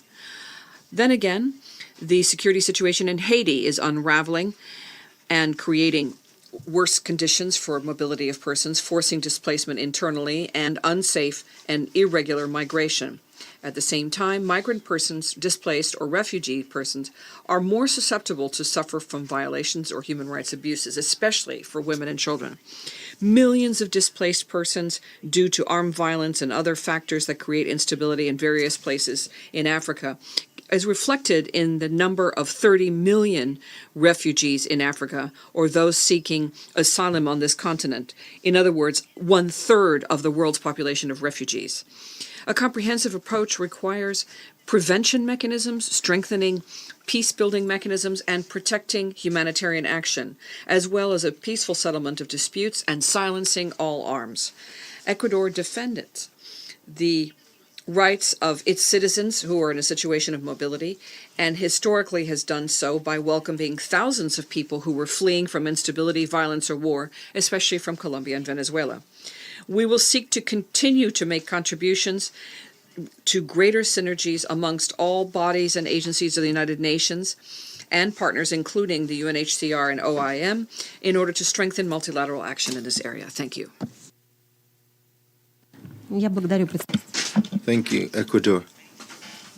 I give the floor to China. Thank you, Madam Chair. China would like to thank the Russian Federation for organizing this meeting. We've carefully listened to the statements of all briefers. According to a UNHCR report released in June, the number of displaced people worldwide due to factors such as wars, conflicts, and natural disasters reached around 110 million last May, which is a new record high. More than a third of this group need to seek safety in other countries. The international community must pay more attention to this humanitarian crisis and take coordinated and targeted actions to properly address it. First, we need to protect people's fundamental rights. People leave their homes behind as a last resort. We've seen that the internal situation in Haiti is in turmoil and the gangs are rampant. And the people who are fleeing these countries are continue to subject to repatriation and displacement. In Central Africa and North Africa, when they're crossing the Mediterranean Sea, they've also faced life-threatening risks. We are committed to the non-refoulement principle and should adopt a more fair and inclusive attitude to receive the refugees and to ensure their rights to life, their right to health, and their other rights. Other countries should eliminate racial discrimination and hatred against refugees and migrants, as well as exploitation of migration workers, in particular child migrant, and to help those migrants integrate into local society and to ensure development and dignity for them. Second, we need to create a peaceful environment. Armed conflicts and political instability are the root causes of the refugee crisis. The Palestinian-Israel conflict, the wars in Afghanistan, and the civil wars in Libya and Syria have displaced millions of people in those countries. And Pakistan, Lebanon, Turkey, and other countries has made great sacrifice and contribution in helping those migrants. The international community must promote peace and negotiation, as well as political settlement of hostile issues, and urge parties to conflict to resolve differences through consultation and help relevant countries achieve long-term peace and stability, thereby eliminating the root causes of displacement. Third, to create conditions for development. Poverty and unbalanced development are also drivers of refugee crisis. The international community should actively help areas in post-conflict situations, speed up post-war reconstruction, develop the economy, improve people's livelihood, narrow the development gap, and create a favorable condition for refugees to return home. Developed countries should fulfill their ODA commitments and help developing countries achieve sustainable development. And I would like to point out that unilateral sanction does not have any international law basis in their implementation. It only undermines the development prospects of the targeted country and also increase the suffering of the people in the targeted country. We call on relevant countries to stop unilateral sanctions as soon as possible. Madam Chair, there is still a long way to go to solve the refugee and migration crisis. We call on all countries to adhere to the people-centered approach, promote common development, strengthen common security, and play a constructive role in promoting global migration governance and bring hope to all displaced people. Thank you. I thank China. I give the floor to Mozambique. Madam Chair, Mozambique wishes to highly commend to the permanent missions of Russian Federation for organizing this Arria Forum meeting on migration, an important topic of the 21st century. We also thank all the briefers for useful contribution to today's conversation. Madam Chair, there is no doubt that human migration has presently reached impressive levels never before observed. With it, demanding challenges are emerging. This is not only a result of direct consequences of globalization. We observe the convergence of causes, among them pushing and pulling factors. The concept note has clearly indicated that about 3,800 people died on migration routes only in 2022. Furthermore, the statistics of IOM show worrying situation regarding the increased number of deaths. Suddenly, most of deaths on migration routes have not been identified, which could elevate the death. Although migration is a global phenomenon, many cases of death, therefore, are disproportionately distributed over the world. Africa and Asia figure on the top in the casualties. The weaknesses of capacities at international and national levels is critical for the effective tackling of the challenges imposed by new dynamics of migration or immigration. Today's fundamental concern over migrants is increasing grave violations of their human rights around international borders or transition localizations. We are confronted with growing xenophobic movements against migrants. Those movements undermine international efforts in ensuring dignity and protection to them. This contributes to the increase of humanitarian crisis. We need to address the migration issue collectively through strengthening cooperation and coordination between states and civil society organizations. In this context, we call upon the strict observance of 1951 Refugees Convention and its 1967 Protocol. These are important tools to ensure that the lives and rights of migrants, refugees, and asylum seekers are observed and protected. Madam Chair, The migrants and refugees are among the most vulnerable groups of the people around the world. We need, therefore, to tackle the root causes that contribute to the forced migrations over the world. We commend in this regard the strong commitment expressed by the world leaders at the UN Summit in 2016. They reaffirmed their political will to protect the rights of refugees and migrants. It is a decision can pave way to saving lives and sharing responsibility in the efforts to address the challenges of human mobility. Such a decision boosts the implementations of a global compact for migration adopted in 2018. Moreover, encouraging steps also were made in the African side. The refugees, migrants, and asylum seekers became part of national and regional action plans. These plans are critical as guidelines for states stabilizing coherent policies on migration. Madam Chair, let me make 3 additional points which I consider are relevant to this debate.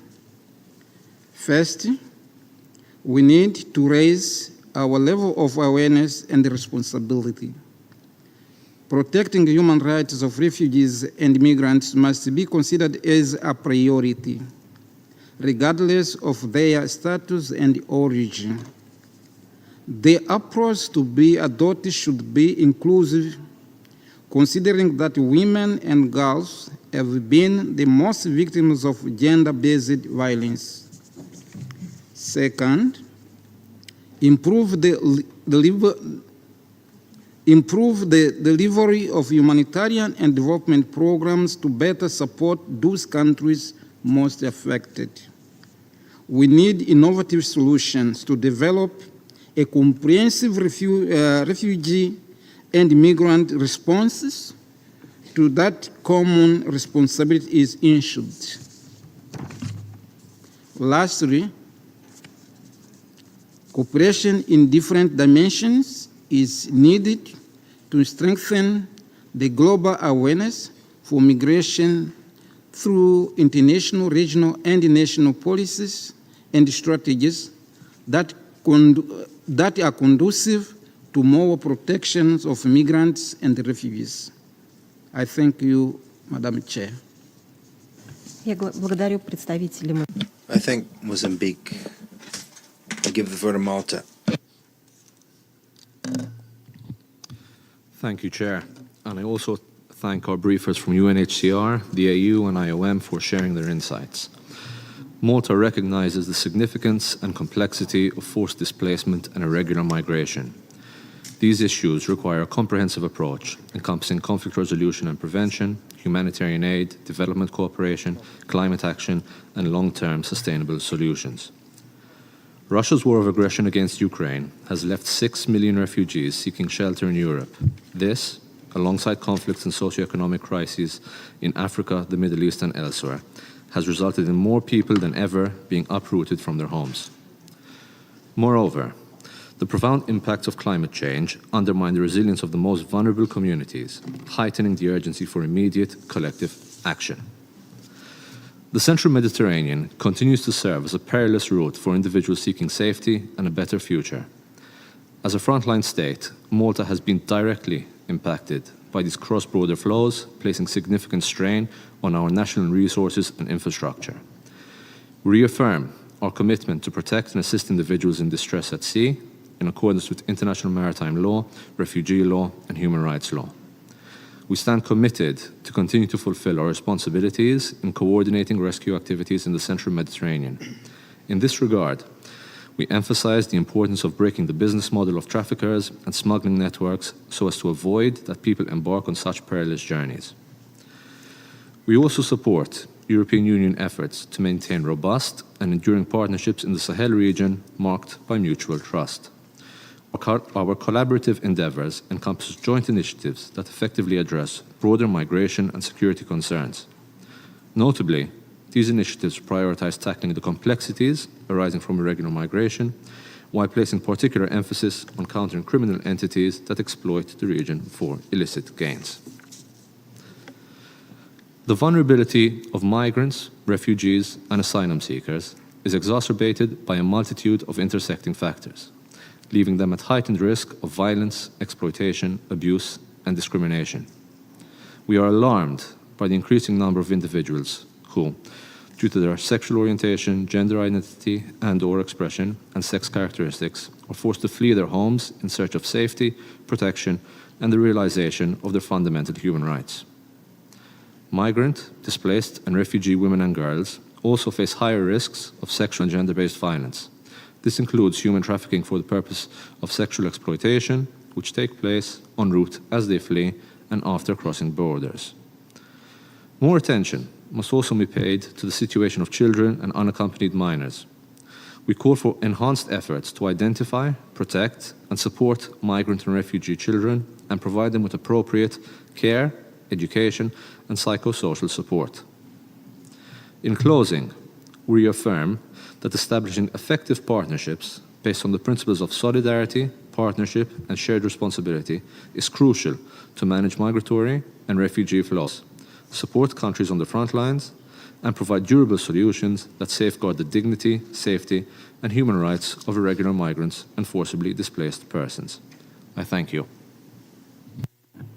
Я благодарю представителя Мальты. I thank Malta.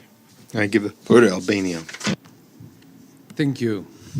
Thank you, Madam Chair. And I would like to start by stating that states are the reason why migration is a pressing problem today. It is states that oppress the people living in their territory that create the problem of people who are forced to flee and leave everything behind and seek sanctuary in another state, often making perilous journeys and thousands of them never making to their dream destination.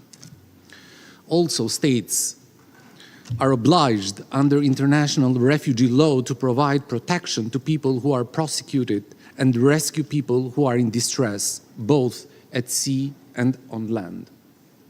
Unfortunately, states fail dramatically in both regards. States have the obligation not to return people forced to flee to a place where they could face prosecution, torture, inhuman and degrading treatment. It seems we cannot change the state system which creates the problem of migration, but we can change the way we deal with the flow of migrants, refugees, and asylum seekers that is generated by the system we live in. It is a bit rich for Russia to express concern about the protection of refugees and asylum seekers when the Russian aggression of Ukraine is responsible for the largest forced displacement of people in Europe since World War II. At the very minimum, states should not invade other states and cause over 6.3 million refugees, as the brutal Russian aggression against Ukraine has done. At the very minimum, states should not weaponize migration to use desperate people as border fodder and blackmail other countries. Like Russia and the Assad regime did in 2015 by deliberately bombarding populated areas with the aim of forcing millions of Syrians to flee and embark on their perilous journeys abroad. But despite Russian attempt to weaponize, yet again, the tragic fate of people forced to flee is the real problem that requires real solutions. Addressing existing conflicts and preventing the outburst of new ones is one important way in which the Council can address the issue.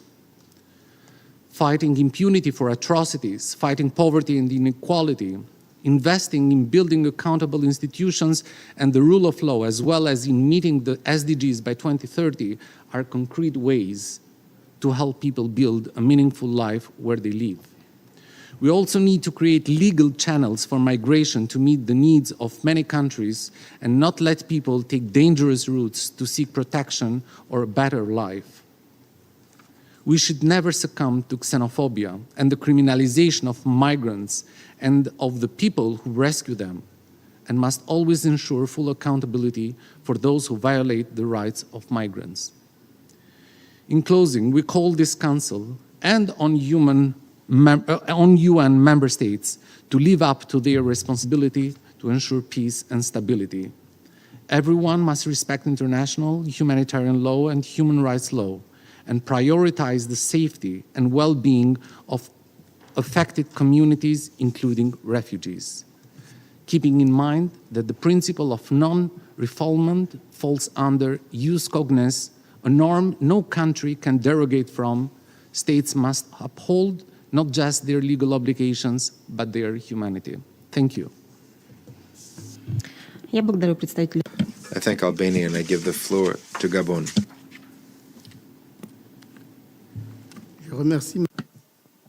I'd like to thank Madam Elizabeth Tan, as well as Mr. Federico Soda, Madam Samati, Madam Niakol, and Mr. Kovalic for their presentation. The reflection that we are undertaking today is of the greatest importance with regard to migratory flows for our people, because it impacts all continents and almost all states of our organization. Many populations around the world are constantly on the move, seeking better opportunities, better lives for themselves and their families. What has our attention is the issue of the displacement of persons and the causes of these displacements, as well as the conditions, which are often dramatic, in which they take place. Madam President, need we recall that almost 3,800 people have perished on migratory routes within and in the Middle East and North Africa last year, or the data of, according to the data of the IOM. The IOM data also indicates that 27,000 people died on migratory routes, either on the way to Europe or within Europe since 2014. The Mediterranean, Central Mediterranean area is known to be the migratory route which is the most deadly in the world. Madam President, not a day goes by without the Mediterranean rejecting a body of a migrant or coughing up the body of a migrant, as many others have attempted the adventure of crossing towards Europe seeking a better life. In the Mediterranean on 14 June 2023, off the coast of Greece, a party coming from the Libyan coast, a fishing boat with almost 750 people aboard sank. 500 migrants still have not been found to date. Madam President, it's urgent to take measures in order to prevent such tragedies and to make sure that such a chain of responsibility is identified for these tragedies, to prosecute and sentence the traffickers and smugglers, and to evaluate an appropriate response for the Coast Guards in order to be able to rescue the shipwrecked. On firm land, a number of extortions against migrations have been reported on a daily basis. Indeed, the IOM notes that acts of torture, exploitation, slavery, xenophobia, ransoming, rape, and gender-based sexual violence, arbitrary detention, deaths in welcome centers for asylum seekers, as well as ill treatment on a daily basis. These are all the lot of migrants. Overpopulation and inhuman conditions in welcome centers is worsening, while the number of migrants, refugees, and asylum seekers is constantly increasing around the world. In this regard, we firmly condemn, in the strongest possible terms, the violations of human rights for these refugees and migrants and those who are being trafficked. We demand humane treatment for all refugees, migrants, and asylum seekers, regardless of their country of origin, as a basic fundamental requirement of international law and associated conventions. Here we would echo the appeal of the Secretary General in this regard. Madam President, the current security crisis in some African countries is sub-Saharan Africa, terrorism, violent extremism, and the consequences of climate change on the way of life of our people, economic crises worldwide, and shocks linked to the COVID-19 pandemic have all strongly contributed to the degradation of conditions of life in many countries, which promotes a ramping up of migratory flows. The causes of exodus are complex and multidimensional, and we need to examine them in a realistic manner in order ensure that a dignified and human treatment is provided to migrants. Here we would echo the decision 1145 of 2 February 2022, by which the African Union requests that the international community be engaged in responsibility and burden sharing and make available humanitarian resources as needed in order to support displaced persons, refugees, and asylum seekers, and the stateless in Africa. It's imperative to improve governance and international understanding of migration with a view to meeting the challenges and to strengthen contribution of migrants to sustainable development. Madam President, my country, Gabon, is a land of hospitality for migrants from people from different countries, which is attached to respecting the principle of national sovereignty, responsibility of each state to ensure the protection of its borders and guaranteeing the respect of legislation and interests of its people.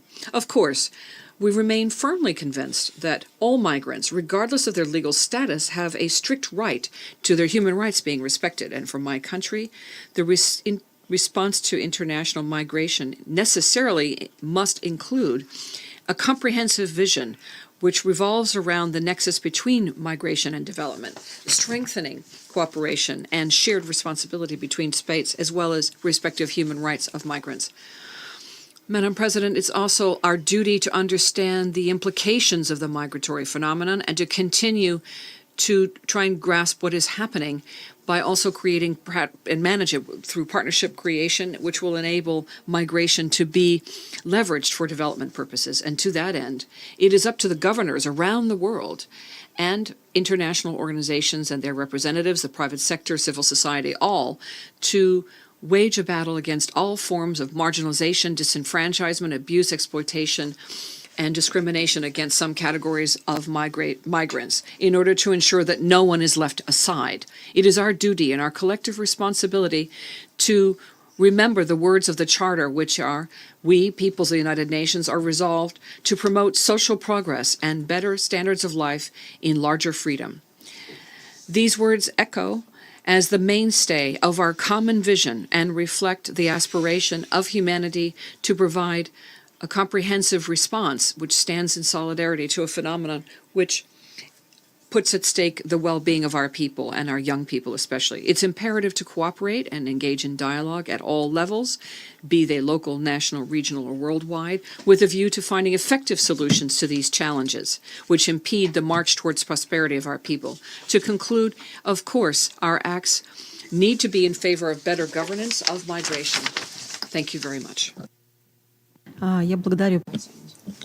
I thank Gabon.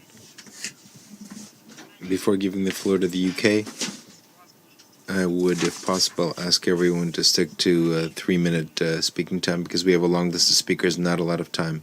UK, you have the floor. Thank you, Madam Chair. Colleagues, around the world, as we've heard, 110 million people have been displaced. Displaced people are often forced into irregular migration, which exposes the most vulnerable to exploitation and human rights abuses. Human traffickers exploit unsafe routes by targeting some of the world's most vulnerable and desperate people, often with tragic results. To tackle these gangs, we need to take a whole-of-route response, which requires close international cooperation. The UK works in partnership with a range of states to address irregular migration in line with our commitments under the Global Compact for Migration, and we provide significant financial support to the UN agencies involved, IOM and UNHCR. Working together with the UN, states can make global migration more safe, orderly and regular, so that it can benefit both countries of origin and destination. The Security Council has a significant role in this, in minimizing the factors that compel people to leave their country of origin in the first place. In particular, conflict is a key driver of displacement, and this Council must step up its efforts to address that. In Sudan, 2.2 million people have been internally displaced since the conflict began in April, and there have been nearly 700,000 refugees. The Council must continue to support urgent regional efforts to bring an end to the conflict. In the meantime, we are in close contact with UNHCR and WFP on our support to refugees and returnees fleeing the violence. The UK is a committed donor in Sudan, having spent over $330 million in humanitarian aid in the last 5 years. In Syria, many millions have been displaced and have had to flee as a result of the campaign waged by the Syrian regime, placing a huge burden on neighbouring countries. The UK has provided considerable support to those countries in that time. We must now be clear. Syrian and other territorial authorities bear responsibility for improving conditions for return, including providing verifiable assurances on security, safety, and respect for international law. It is essential that international law is respected and that any refugee returns are voluntary, safe, and dignified.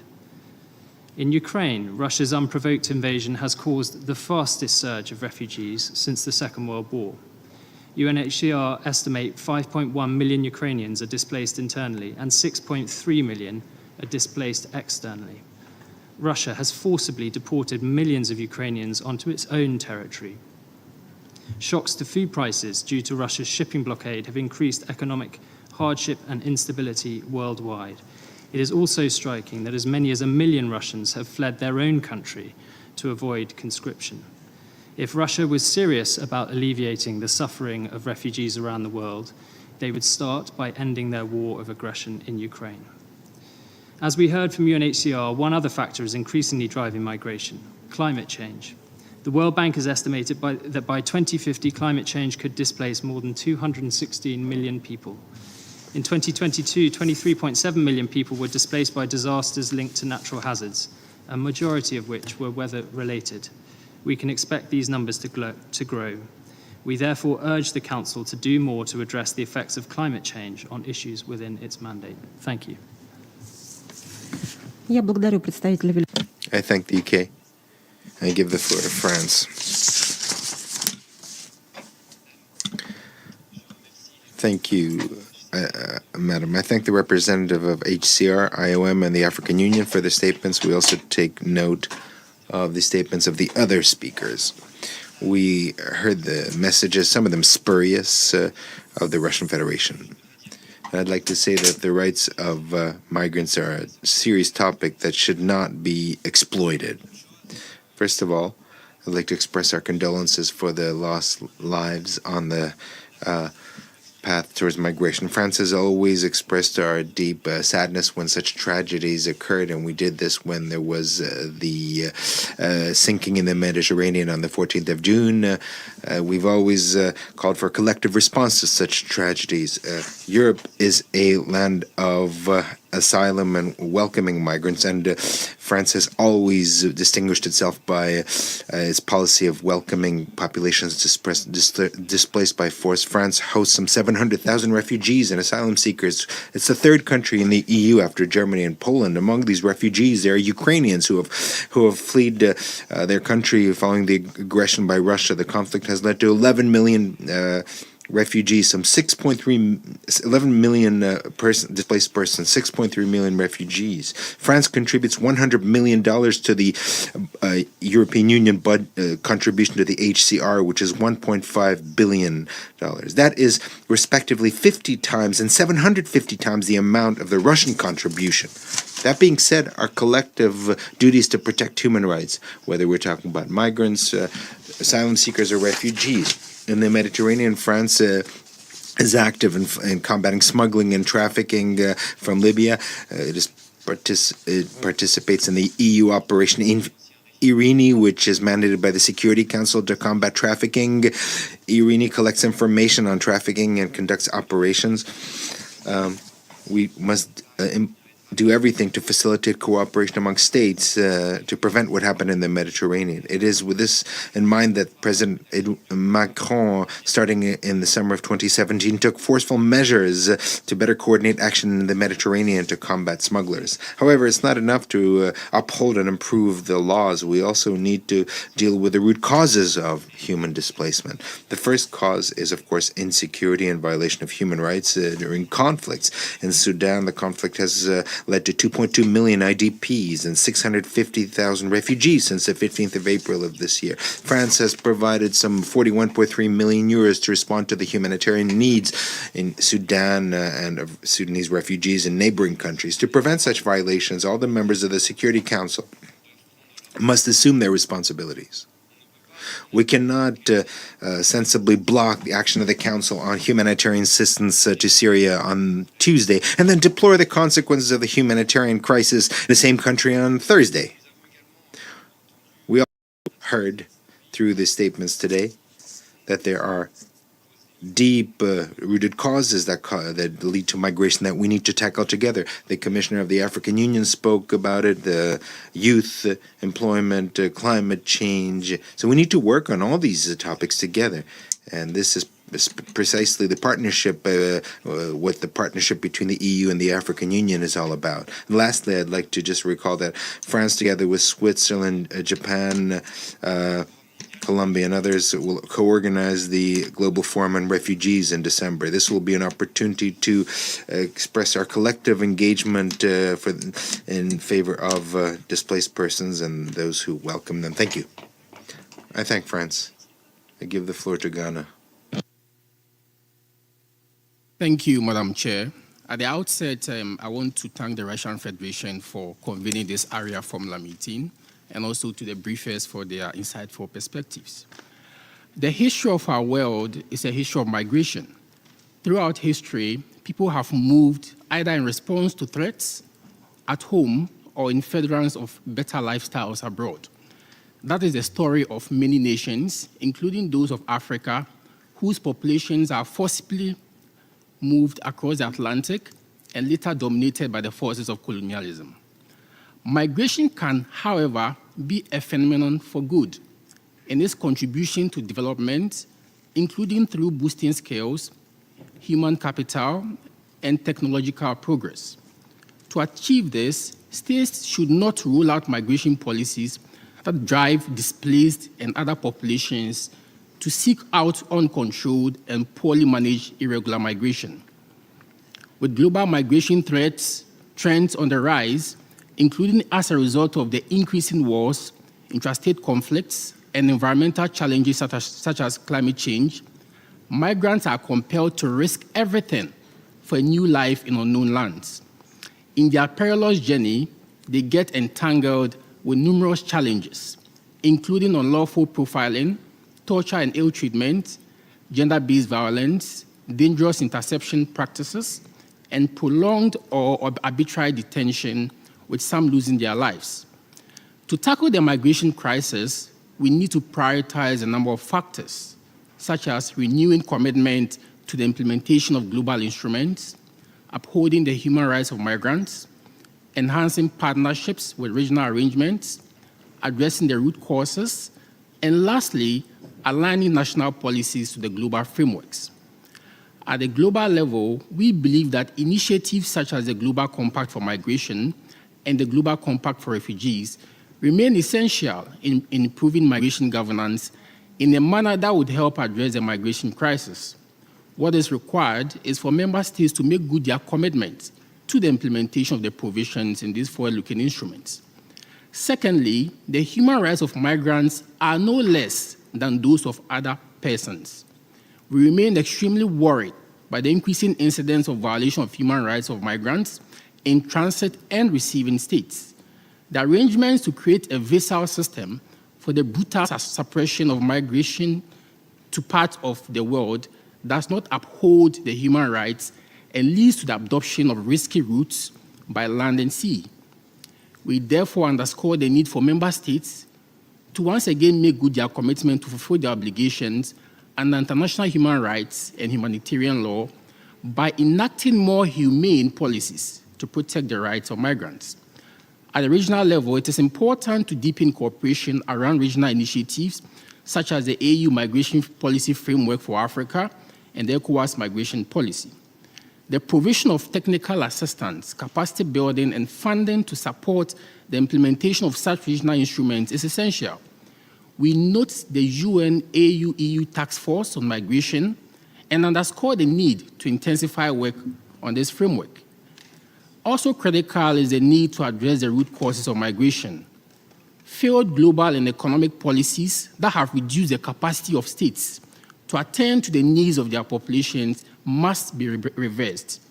States that have been most responsible for the adverse impact of climate change on vulnerable societies must pay up on their commitments for adaptation and loss and damage, as well as towards equitable efforts for mitigation. At the national level, we call for a whole-of-society approach and the aligning of migration policies to the global framework to meaningfully tackle the challenges facing migrants. This also implies the resolution of governance and development deficits in a manner that ensures the even distribution of state presence across national territories.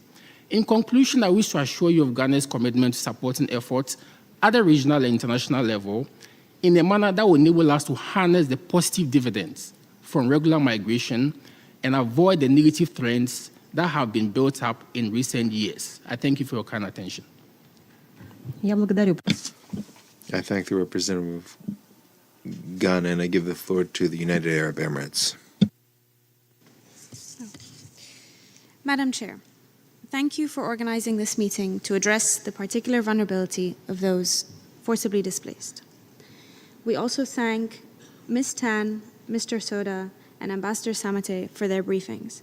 We listen carefully to Ms. Nayachol and Mr. Kovalek. The numbers are staggering.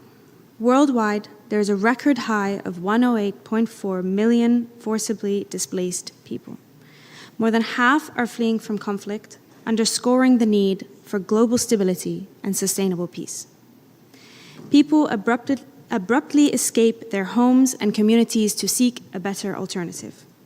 But still, they continue to face insecurity and risks as they embark on their difficult journeys and lack access to basic necessities. Women and children are disproportionately impacted as they are further exposed to sexual and gender-based violence, exploitation, and abuse. The international community's approach must be rooted in the prevention of, rather than the response to, forced displacement. In this regard, the UAE would like to make two observations. First, stability, inclusivity, and economic prosperity anchor people in their communities to help prevent uprooting of whole communities from their homes, as well as to enable their safe and dignified return. There is a need to provide opportunities that offer sustainable futures. These should involve equal economic opportunities, as well as provision of necessary services such as education and healthcare. Second, and as we have heard multiple times today, conflict is not the only driver of forced displacement. We must better recognize the nexus between climate change and forced displacement. In fact, the World Bank estimates that 143 million people will be displaced by the impact of climate change in 2050. Extreme weather events, sea level rise, and food and water scarcity are contributing to an increase in competition for resources and human displacement, as well as exacerbating conflict, including in Haiti, in the DRC, and in Syria. We intend to utilize COP28 in the UAE later this year to further examine climate change as a driver of fragility, instability, and population displacement, and mobilize action to mitigate these effects. To conclude, the UAE will continue to work with all relevant stakeholders to address the needs of migrants, refugees, and asylum seekers, and strengthen prevention and protection mechanisms consistent with international law. Prevention is our strongest tool, and the Council must advance its work to achieve this goal. I thank you, Madam Chair. I thank the representative of the United Arab Emirates. Before giving the floor to other states that are not members of the Council, I would like to respond to certain members of the Council who, instead of discussing the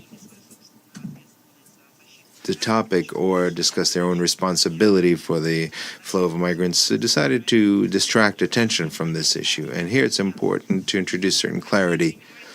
Russia welcomes migrants and refugees from Ukraine starting in 2014, when the Kiev regime started a war against the Russian language population of the Donbas. Russia welcomed 2 million refugees at the time. Now, on the territory of Russia, there are some 4.5 million Ukrainians. So, in Russia, There are more migrants from Ukraine than in any European countries. So ask yourself the question: why do the citizens of Ukraine opt to go to Russia? Maybe they know something a little more about Ukraine than representatives here in the Security Council.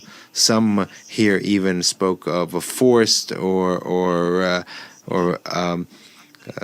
forced transfer of people from Ukraine. Well, that cannot be true. Our borders are open. Anyone can go in or out of our country. Russia has taken unprecedented measures to welcome and settle these individuals from Ukraine by providing comprehensive assistance, including finding them jobs, assisting them with their children, and placing them in kindergartens and other schools, providing social payments, benefits, medical assistance, medication. Procedures have been simplified to regulate their legal status in Russia. Someone here mentioned that the flows of refugees are the result of a war in Ukraine. Well, explain that to Mr. Zelensky, who is killing his own soldiers and civilians and trying to, in vain efforts to return territory whose citizens do no longer want to live under Kiev's authority. The war is continuing because Mr. Zelensky wants to continue it, whereas countries that are making statements here about Ukraine are increasing deliveries of weapons, which have an increasingly longer range, which the Kiev regime is using against civilians. Currently, weapons have been delivered to the tune of $55 billion. Compare that figure with what was mentioned here in terms of the assistance to refugees. We'd also like to draw attention to the fact that Western countries are, in essence, creating a separate regime for migrants from Ukraine compared to the regime for migrants from Africa and Asia. We suggest that we think about why this is taking place. Now, I would like to give the floor to other member states who are not members of the Council, and the first state on my list is Syria.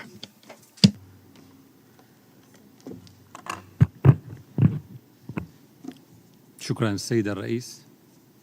يتقدم وفد بلاد. Thank you, Madam President. My delegation would like to thank the permanent mission of the Russian Federation for convening this important session. Migrants, refugees, and asylum seekers all face dangerous challenges, especially by sea. They use small boats that are overloaded and unusable. They fall into the trap of smuggling and trafficking networks, and these networks exploit them to maximize their own profits. And this is not to even speak of the serious physical and psychological abuses that are inflicted upon them. Moreover, irregular migration and movement of refugees and asylum seekers need legal protection in the countries of destination. And because they do not have it, leaves them open to being predated by those who take advantage of the fact that they have been disenfranchised and are subject to xenophobia, arbitrary detention, and a host of other human rights violations. Illegitimate migration means that we first have to identify the perpetrators of these networks and this phenomenon. Very often, migrants are moving because of economic reasons. The loss of ground in achieving development, a lack of opportunity and jobs, falling salaries and poor working conditions and salary conditions means that people try to move towards more advanced countries. And it's interesting in this regard that in most cases, the advanced countries are the ones that play a direct and important role in the economic unraveling of a number of developing countries' situation. And that includes by imposing illegal, inhuman, coercive, unilateral measures on these countries, which affects the people, especially the most vulnerable, women and children and old people. In Syria, young people risk their lives. And here I call the attention of the representative of Albania and the United Kingdom to the fact that young Syrian people have risked their lives and braved the perils of crossing the Mediterranean or other perils to flee terrorism, brutal terrorism, imposed by Daesh, the Nostra Front, and other terrorist organizations, financed by well-known countries, known to all. Moreover, terrorist economic measures, and here I mean unilateral coercive sanctions imposed by the United States and the European Union, have broken the dreams of young Syrian people and their desire for good jobs and a better life. Moreover, all of these measures have an impact on healthcare, education services, and other basic services. Madam President, we would draw your attention to the most recent reports that indicate an increasing number of illegitimate migrants who have lost their lives in trying to cross borders of Mexico towards the United States. These border crossings come with physical risks, be it physical difficult geography, climate difficulties, or those caused by the authorities, such as building walls, electric fences, electric monitoring and surveillance, and I just mentioned a few. Also, what was set up by the French authorities in the island of Mayotte, they have destroyed more than 10,000 homes that sheltered migrants and other refugees and their families. Moreover, UNICEF data indicates this military operation violated the rights of many children. Some 4,000 children, in fact, were separated from their parents. By way of conclusion, Madam President, to find a lasting solution to the issue of irregular migration, it's important to first invest in prevention and tackle the root causes of the phenomena, such as poverty, conflict, environmental factors, climate change, and economic deterioration. This cannot be done unless there are international initiatives underway for development to support international efforts geared to bringing peace and stability and providing for economic prosperity. It's also important to immediately lift all coercive measures and sanctions that go against trade between states and attach priority to promoting and protecting human rights everywhere. Thank you. I think Syria, and I give the floor to Pakistan. Thank you, Madam Chair. Excellencies, distinguished delegates, ladies and gentlemen. We thank the Russian mission for organizing today's meeting, and I also appreciate valuable insights shared by briefers earlier today, covering a wide range of issues concerning the well-being and protection of refugees, migrants, and asylum seekers. Madam Chair, the world faces a severe migrant and refugee crisis today, driven by conflict, economic disparities, persecution, climate change, and the imminent threat to millions of lives. Mediterranean sea crossings have become increasingly treacherous, resulting in the highest number of migrant deaths recently, including the most recent tragic incident of the capsized boat off the coast of Greece, where the lives of 700 people, including Pakistani nationals, were lost. As responsible members of the international community, it is incumbent on us all to ensure safety and security of migrants, refugees, and asylum seekers, uphold international law, including maritime law, and enforce prompt rescue of individuals in distress at sea, regardless of their nationality or circumstances. Colleagues, one life lost is too many. As civilized nations, it is our responsibility to ensure that no life is lost, anytime, anywhere, under any circumstances. We must ramp our efforts, including by developing transparent, safe, and predictable disembarkation mechanisms for people in distress at sea while complying with our obligations and without obstructing humanitarian efforts. Madam Chair, while the humanitarian crisis is deepening with more emergencies unfolding, it is not insurmountable. The Global Compact on Refugees provide a good framework by outlining key objectives to ease pressure on hosting countries, enhance refugee self-reliance, expand third country solutions, and support safe and dignified returns. However, the recent GCR indicator report stresses the urgent need to expedite burden sharing and strengthening efforts. Currently, 10 countries bear the weight of hosting over 3/4 of the world refugees, with developing nations accommodating more than 80% of displaced individuals. This is unfair and unequal, and situation can't be rectified by business as usual approach. We'll have to do more and do more vigorously if we want to prevent already desperate situation from becoming catastrophic. Madam Chair, I would like to take this opportunity to commend all agencies, humanitarian organizations, donors, and host countries that are doing their best to address ever-growing refugee situations. But much more needs to be done. My own country, Pakistan, is hosting 3.5 million registered and unregistered Afghan refugees for 4 decades, despite not being a signatory to 1951 convention. Our inclusive approach, which is supported by UNSCR, provides equal access to healthcare, education, and livelihood opportunities even during the COVID-19 pandemic. The humanitarian and economic crisis in Afghanistan necessitates swift international assistance to prevent the prospect of fresh influx of millions of desperate Afghans seeking refuge from hunger and starvation. Pakistan, already burdened, cannot shoulder any new influx of refugees.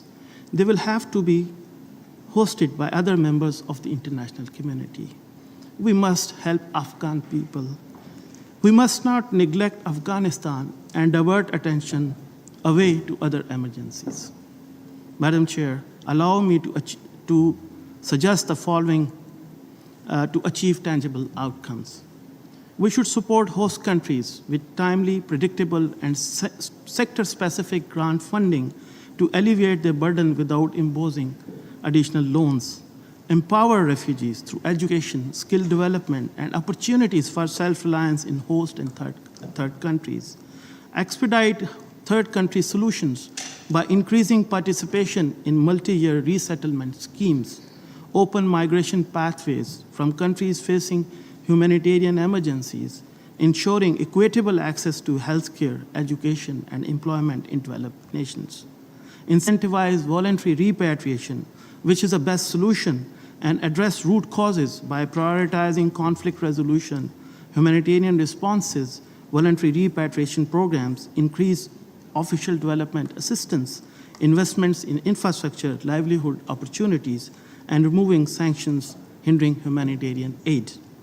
Madam Chair, in conclusion, implementing the Global Compact requires reviewing and rebuilding the existing architecture to effectively address the current migratory crisis. We extend our gratitude to the United Nations High Commissioner for Refugees and other organizations, but acknowledge their limitations in managing the increasing number of refugees and displaced people and situations resulting from current humanitarian emergency. Therefore, we emphasize that greater attention to conflict resolution and humanitarian responses is essential. Today, there is no other organ of the United Nations which can do this more appropriately than the Security Council to provide the objective of supporting migrants, refugees, and asylum seekers in distress. I thank you. I thank the representative of Pakistan and I give the floor to Venezuela. Thank you, Madam President. First of all, I'd like to thank you for convening this informal meeting which seeks to contribute to raising global awareness on the important topic today, bearing in mind both the implications that migration has in the long run on a particularly vulnerable sector of our societies, as well as the responsibility of states as guarantors of the well-being and security of their peoples. Madam President, for Venezuela, migration has been and continues to be one of the most important drivers of development, of economic growth and prosperity. We're convinced, and we can even attest to this, that with their cultural diversity, knowledge, and labor force, migrants enrich the societies that welcome them. Venezuela has historically been a country that has received over 10 million migrants that have been coming to our land for over 1 century, coming from Europe, Middle East, Asia, and from our Latin America and Caribbean. For many generations, migrants from around the world, including hundreds of thousands of people from Ecuador, have been received in our country with open arms, and they have found a new motherland there without discrimination, xenophobia, or intolerance. Hopefully, Madam President, our compatriots who have migrated to Ecuador could say the same thing. In this context, our country has often stated that one of the root causes of the various challenges and problems that a large part of the international community confronts, particularly in the global south, rests in the persistence of poverty and the lack of development. This is a consequence of an economic model that institutionalizes exclusion and that is historically propped up by powerful political and economic sectors that benefit from this. This is a configuration that fosters inequality and inequity, that promotes conflict to plunder natural resources of sovereign nations, and that seeks to destroy the foundations of the UN Charter. All this ultimately results inter alia in an increase in migratory flows.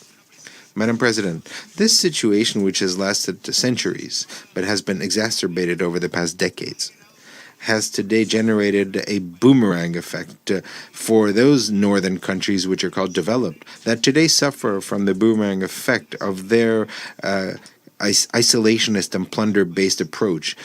It is thus that these countries that insist in presenting themselves as supposed champions of human rights and seek to give lessons to other nations in this area and in other topics, today invoke by simple convenience the principle of sovereignty that in so many other cases they disregard, as demonstrated by their interventionist actions in various countries.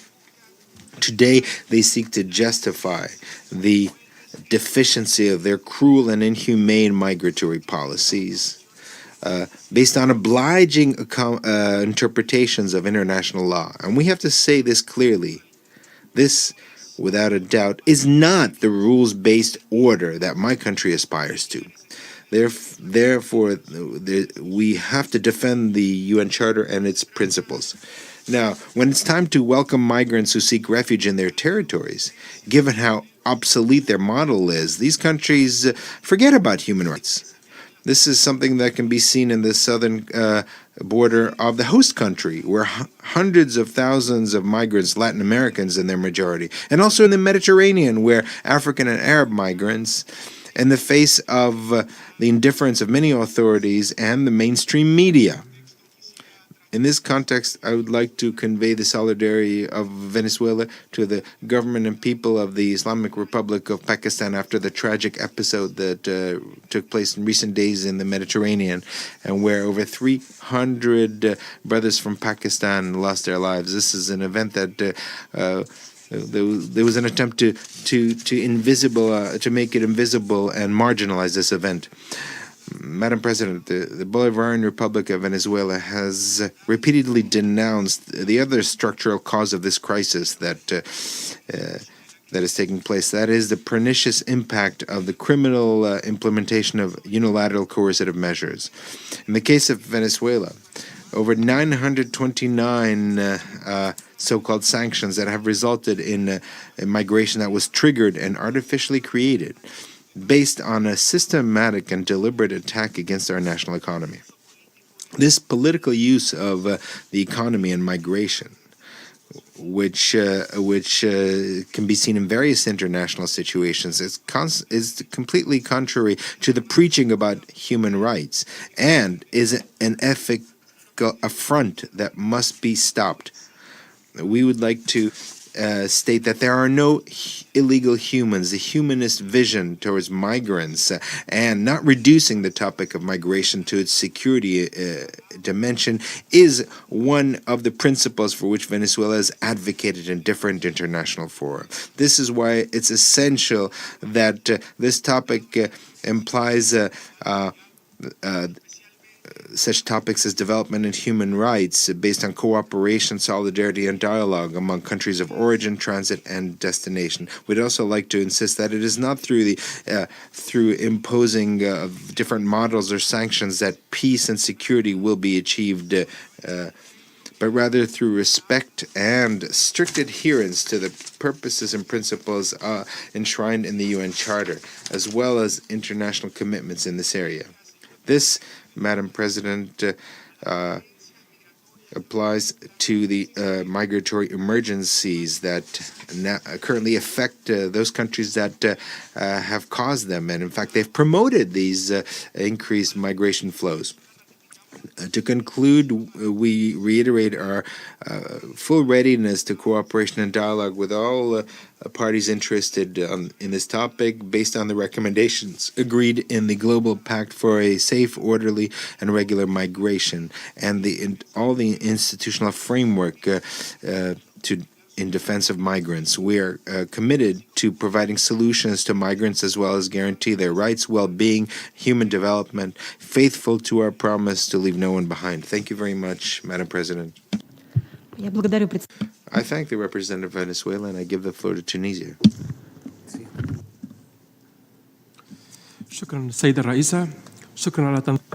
Thank you, Madam President. Thank you for organizing this meeting that addresses a multidimensional global phenomenon that has been escalating in recent years due to several factors related to conflicts, violence, instability, development problems, poverty, and unemployment.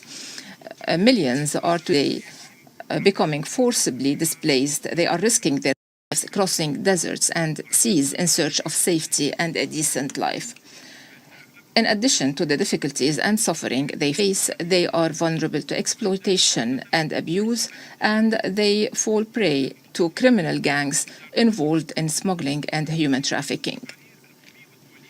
Numerous UN and international reports indicate that the Mediterranean region has become one of the areas experiencing significant and continuous increase in the number of irregular migrants, especially from sub-Saharan Africa, and in the number of victims who lose their lives while attempting to reach the other shore in death boats. Tunisia is directly affected by this phenomenon. It has transitioned from being a country of origin and transit to becoming a destination for a large number of irregular migrants, and it is facing difficulties and challenges, but is committed to dealing with this situation from a humanitarian and legal perspective, adhering to its international obligations, respecting human rights, and rejecting all forms of racial discrimination and hate speech. In this context, Tunisia is providing assistance to migrants within the available resources. It is encouraging them to regularize their legal status or to return voluntarily to their countries while fully respecting their rights and dignity. Tunisia is also shouldering significant burdens and is making exceptional efforts to combat clandestine migration and ensuring rescue operation at sea, which requires significant logistical and human resources. Madam President, this phenomenon cannot continue with all its political, social, and security implications. Migration is a global phenomenon that requires the combined efforts of all parties. In this vein, Tunisia, through the recent initiative of the President of the Republic, has called for an international summit on this issue based on an inclusive and cooperative approach, bringing together origin, transit, and destination countries with international and regional organizations to discuss effective mechanisms to address its root causes, agree on collective and sustainable solutions, and promote cooperation and solidarity. We should also respect human rights, non-discrimination, the values of state sovereignty, shared responsibilities, economic development, and poverty reduction in countries of origin, making international migration safer and more dignified and more beneficial for all countries, thereby reducing suffering and chaos. We hope that this meeting will contribute to convincing all parties of the necessity of joining forces to address this phenomenon in all its dimensions, away from political exploitation of human tragedies and suffering. Thank you. I thank you. I thank Tunisia, and I give the floor to Libya.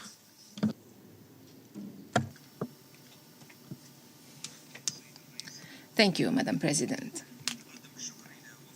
We would like at the outset to thank the Russian Federation for convening this session. We also thank the speakers for their valuable briefings and the important information they have provided on migration, including the root causes and the conditions facing the migrants, as well as recommendations on the steps that could be adopted to face the challenges and difficulties. Madam President, we all agree that migration is a global phenomenon. It is not a new phenomenon, but it is increasing due to the many challenges and difficulties we are facing today. These circumstances differ from one region to the other. Therefore, tackling this phenomenon requires a collective effort within a strategy agreed upon by all stakeholders. We should focus on development and on providing dignified life in the countries of origin. The countries of transit cannot bear the responsibility of the sufferings of migrants, and they cannot shoulder further burdens without finding a lasting solution to this problem, especially that countries of transit are themselves facing political instability and difficult economic circumstances, in addition to conflicts and internal wars. We all agree that we should condemn human rights violations, especially the violations of the migrants' human rights. We reject the abuses and exploitation of migrants while moving from one country to the other. They are falling victim to networks, smuggling and human trafficking networks that are cross-border and which work with organized crime gangs. Therefore, we call upon the Security Council to adopt effective measures and impose international sanctions on those criminals and to deploy more efforts to prosecute all those abusing the rights of migrants. We also call for adopting a united strategy within the United Nations, similar to the strategy that was adopted to fight terrorism. In conclusion, we hope that migration will not be politicized and used to settle political scores.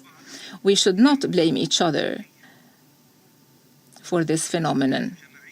This responsibility is collective, and we should work hand in hand in a unified framework to deal with the phenomenon of migration. Thank you.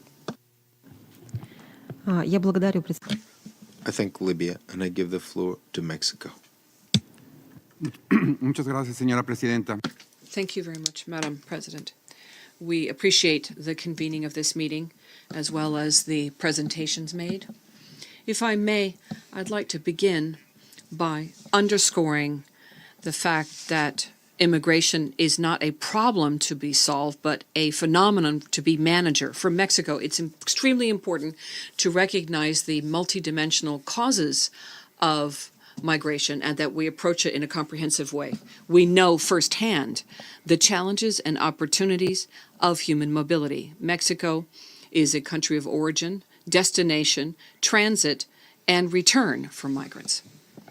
In 2022, Mexico became the fourth country worldwide with the most requests of asylum received due to cooperation with the Office of the High Commissioner for Refugees of the United Nations. We have strengthened national capacity to fulfill our international protection obligations. I'd like to stress that the international community has a number of competent fora in order to discuss the issue of migration. And in this regard, Mexico reaffirms its support for the World Migration Compact and what is said in the declaration at the first forum for progress internationally in 2022. The Human Rights Council and the General Assembly of the United Nations are the optimal spaces to continue promoting best practices for people on the move. We advocate in favor of international cooperation being the norm and not the exception.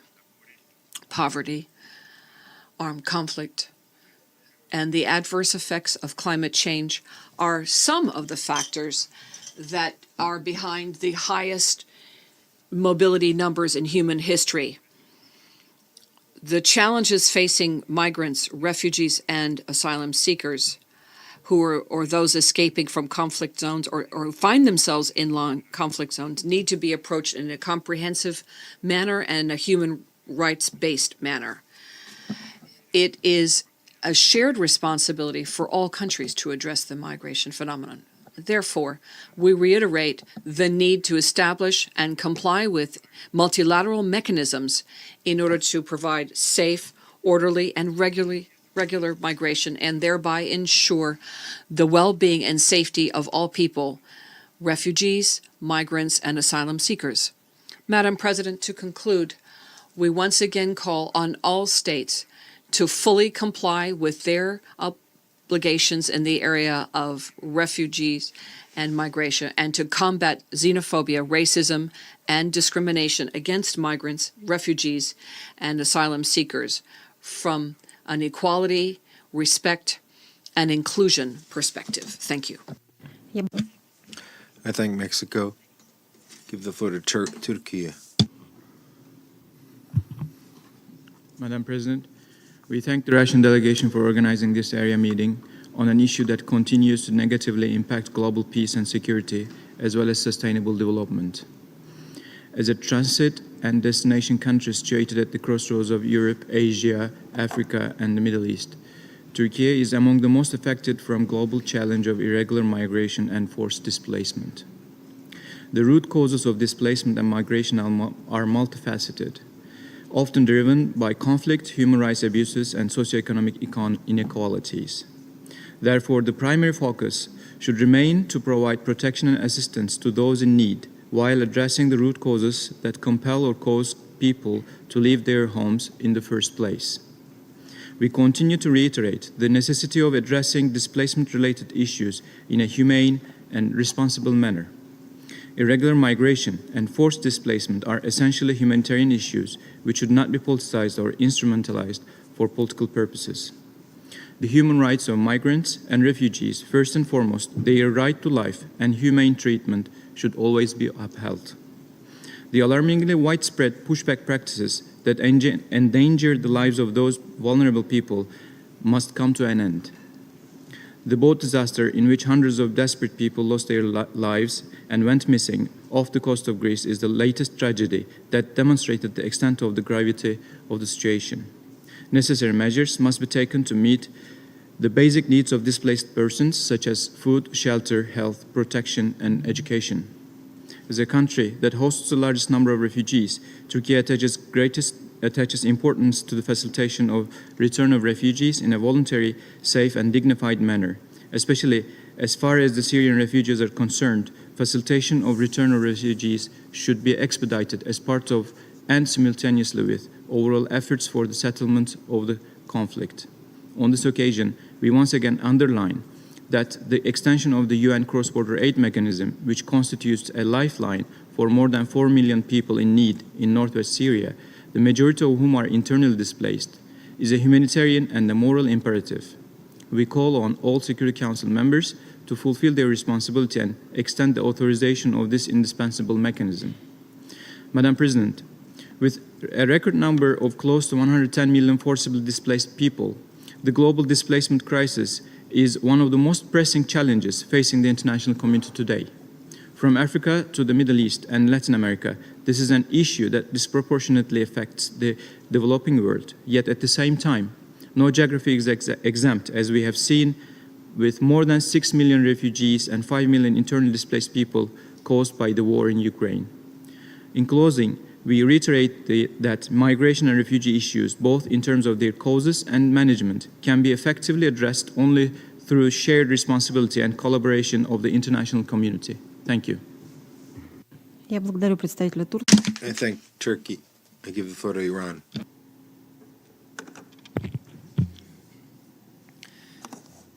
Bismillah ar-Rahman ar-Rahim. Madam President, thank you so much, and thank you, Russia, for organizing this important meeting. And we also thank the briefer for their update and informative briefing. Madam President, as indicated by today's briefing, migrants, refugees, and asylum seekers face a multitude of challenges as they seek safety and better opportunities. These challenges encompass perilous journeys, limited legal pathways, unwelcome reception, serious violation, detention, family separations, restricted access to essential services, exploitation, and mental health struggles. To effectively address these challenges, a comprehensive approach is indispensable. This approach entails inter alia, including establishing secure and legal migration routes, secure relief, ensuring access to humanitarian assistance, combating xenophobia and discrimination, and tackling the root causes of displacement, in particular ending the armed conflicts.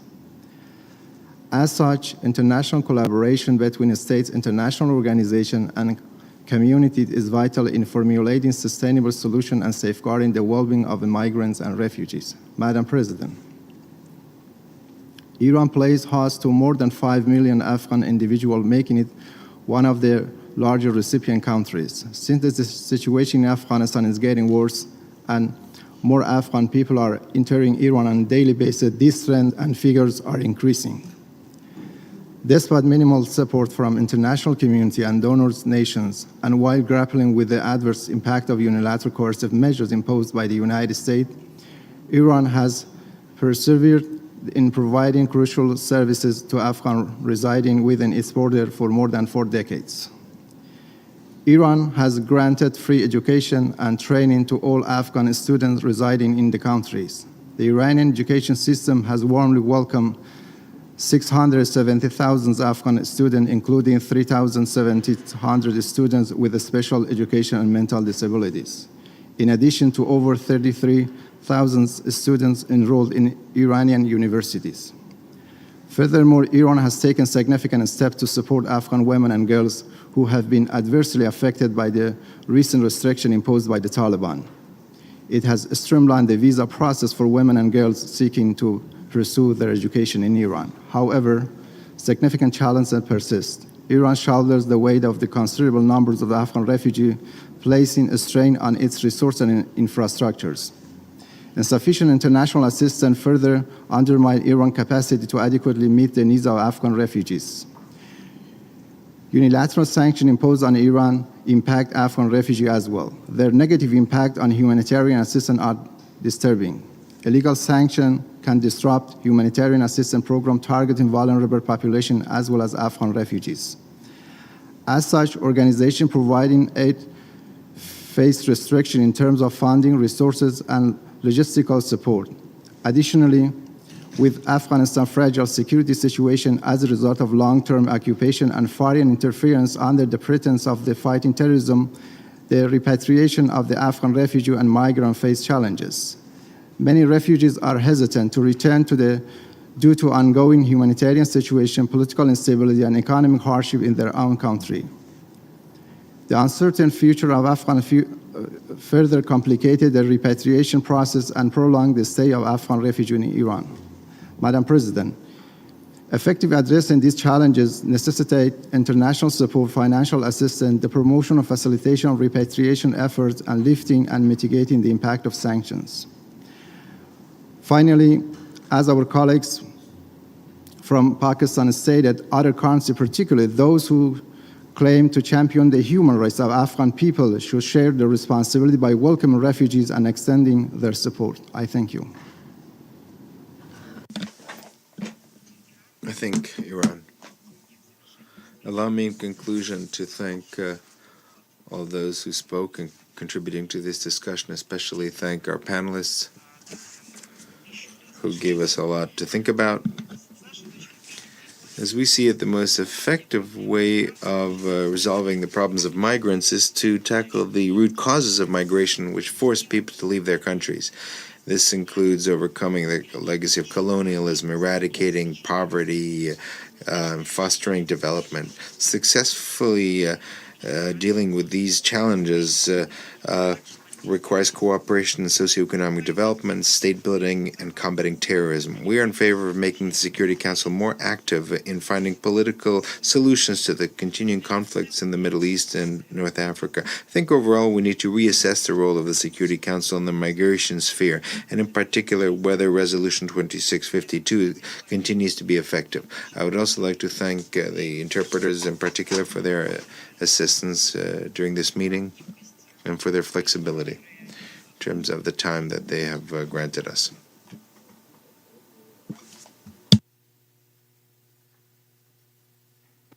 Заседание окончено. Спасибо. Meeting is adjourned.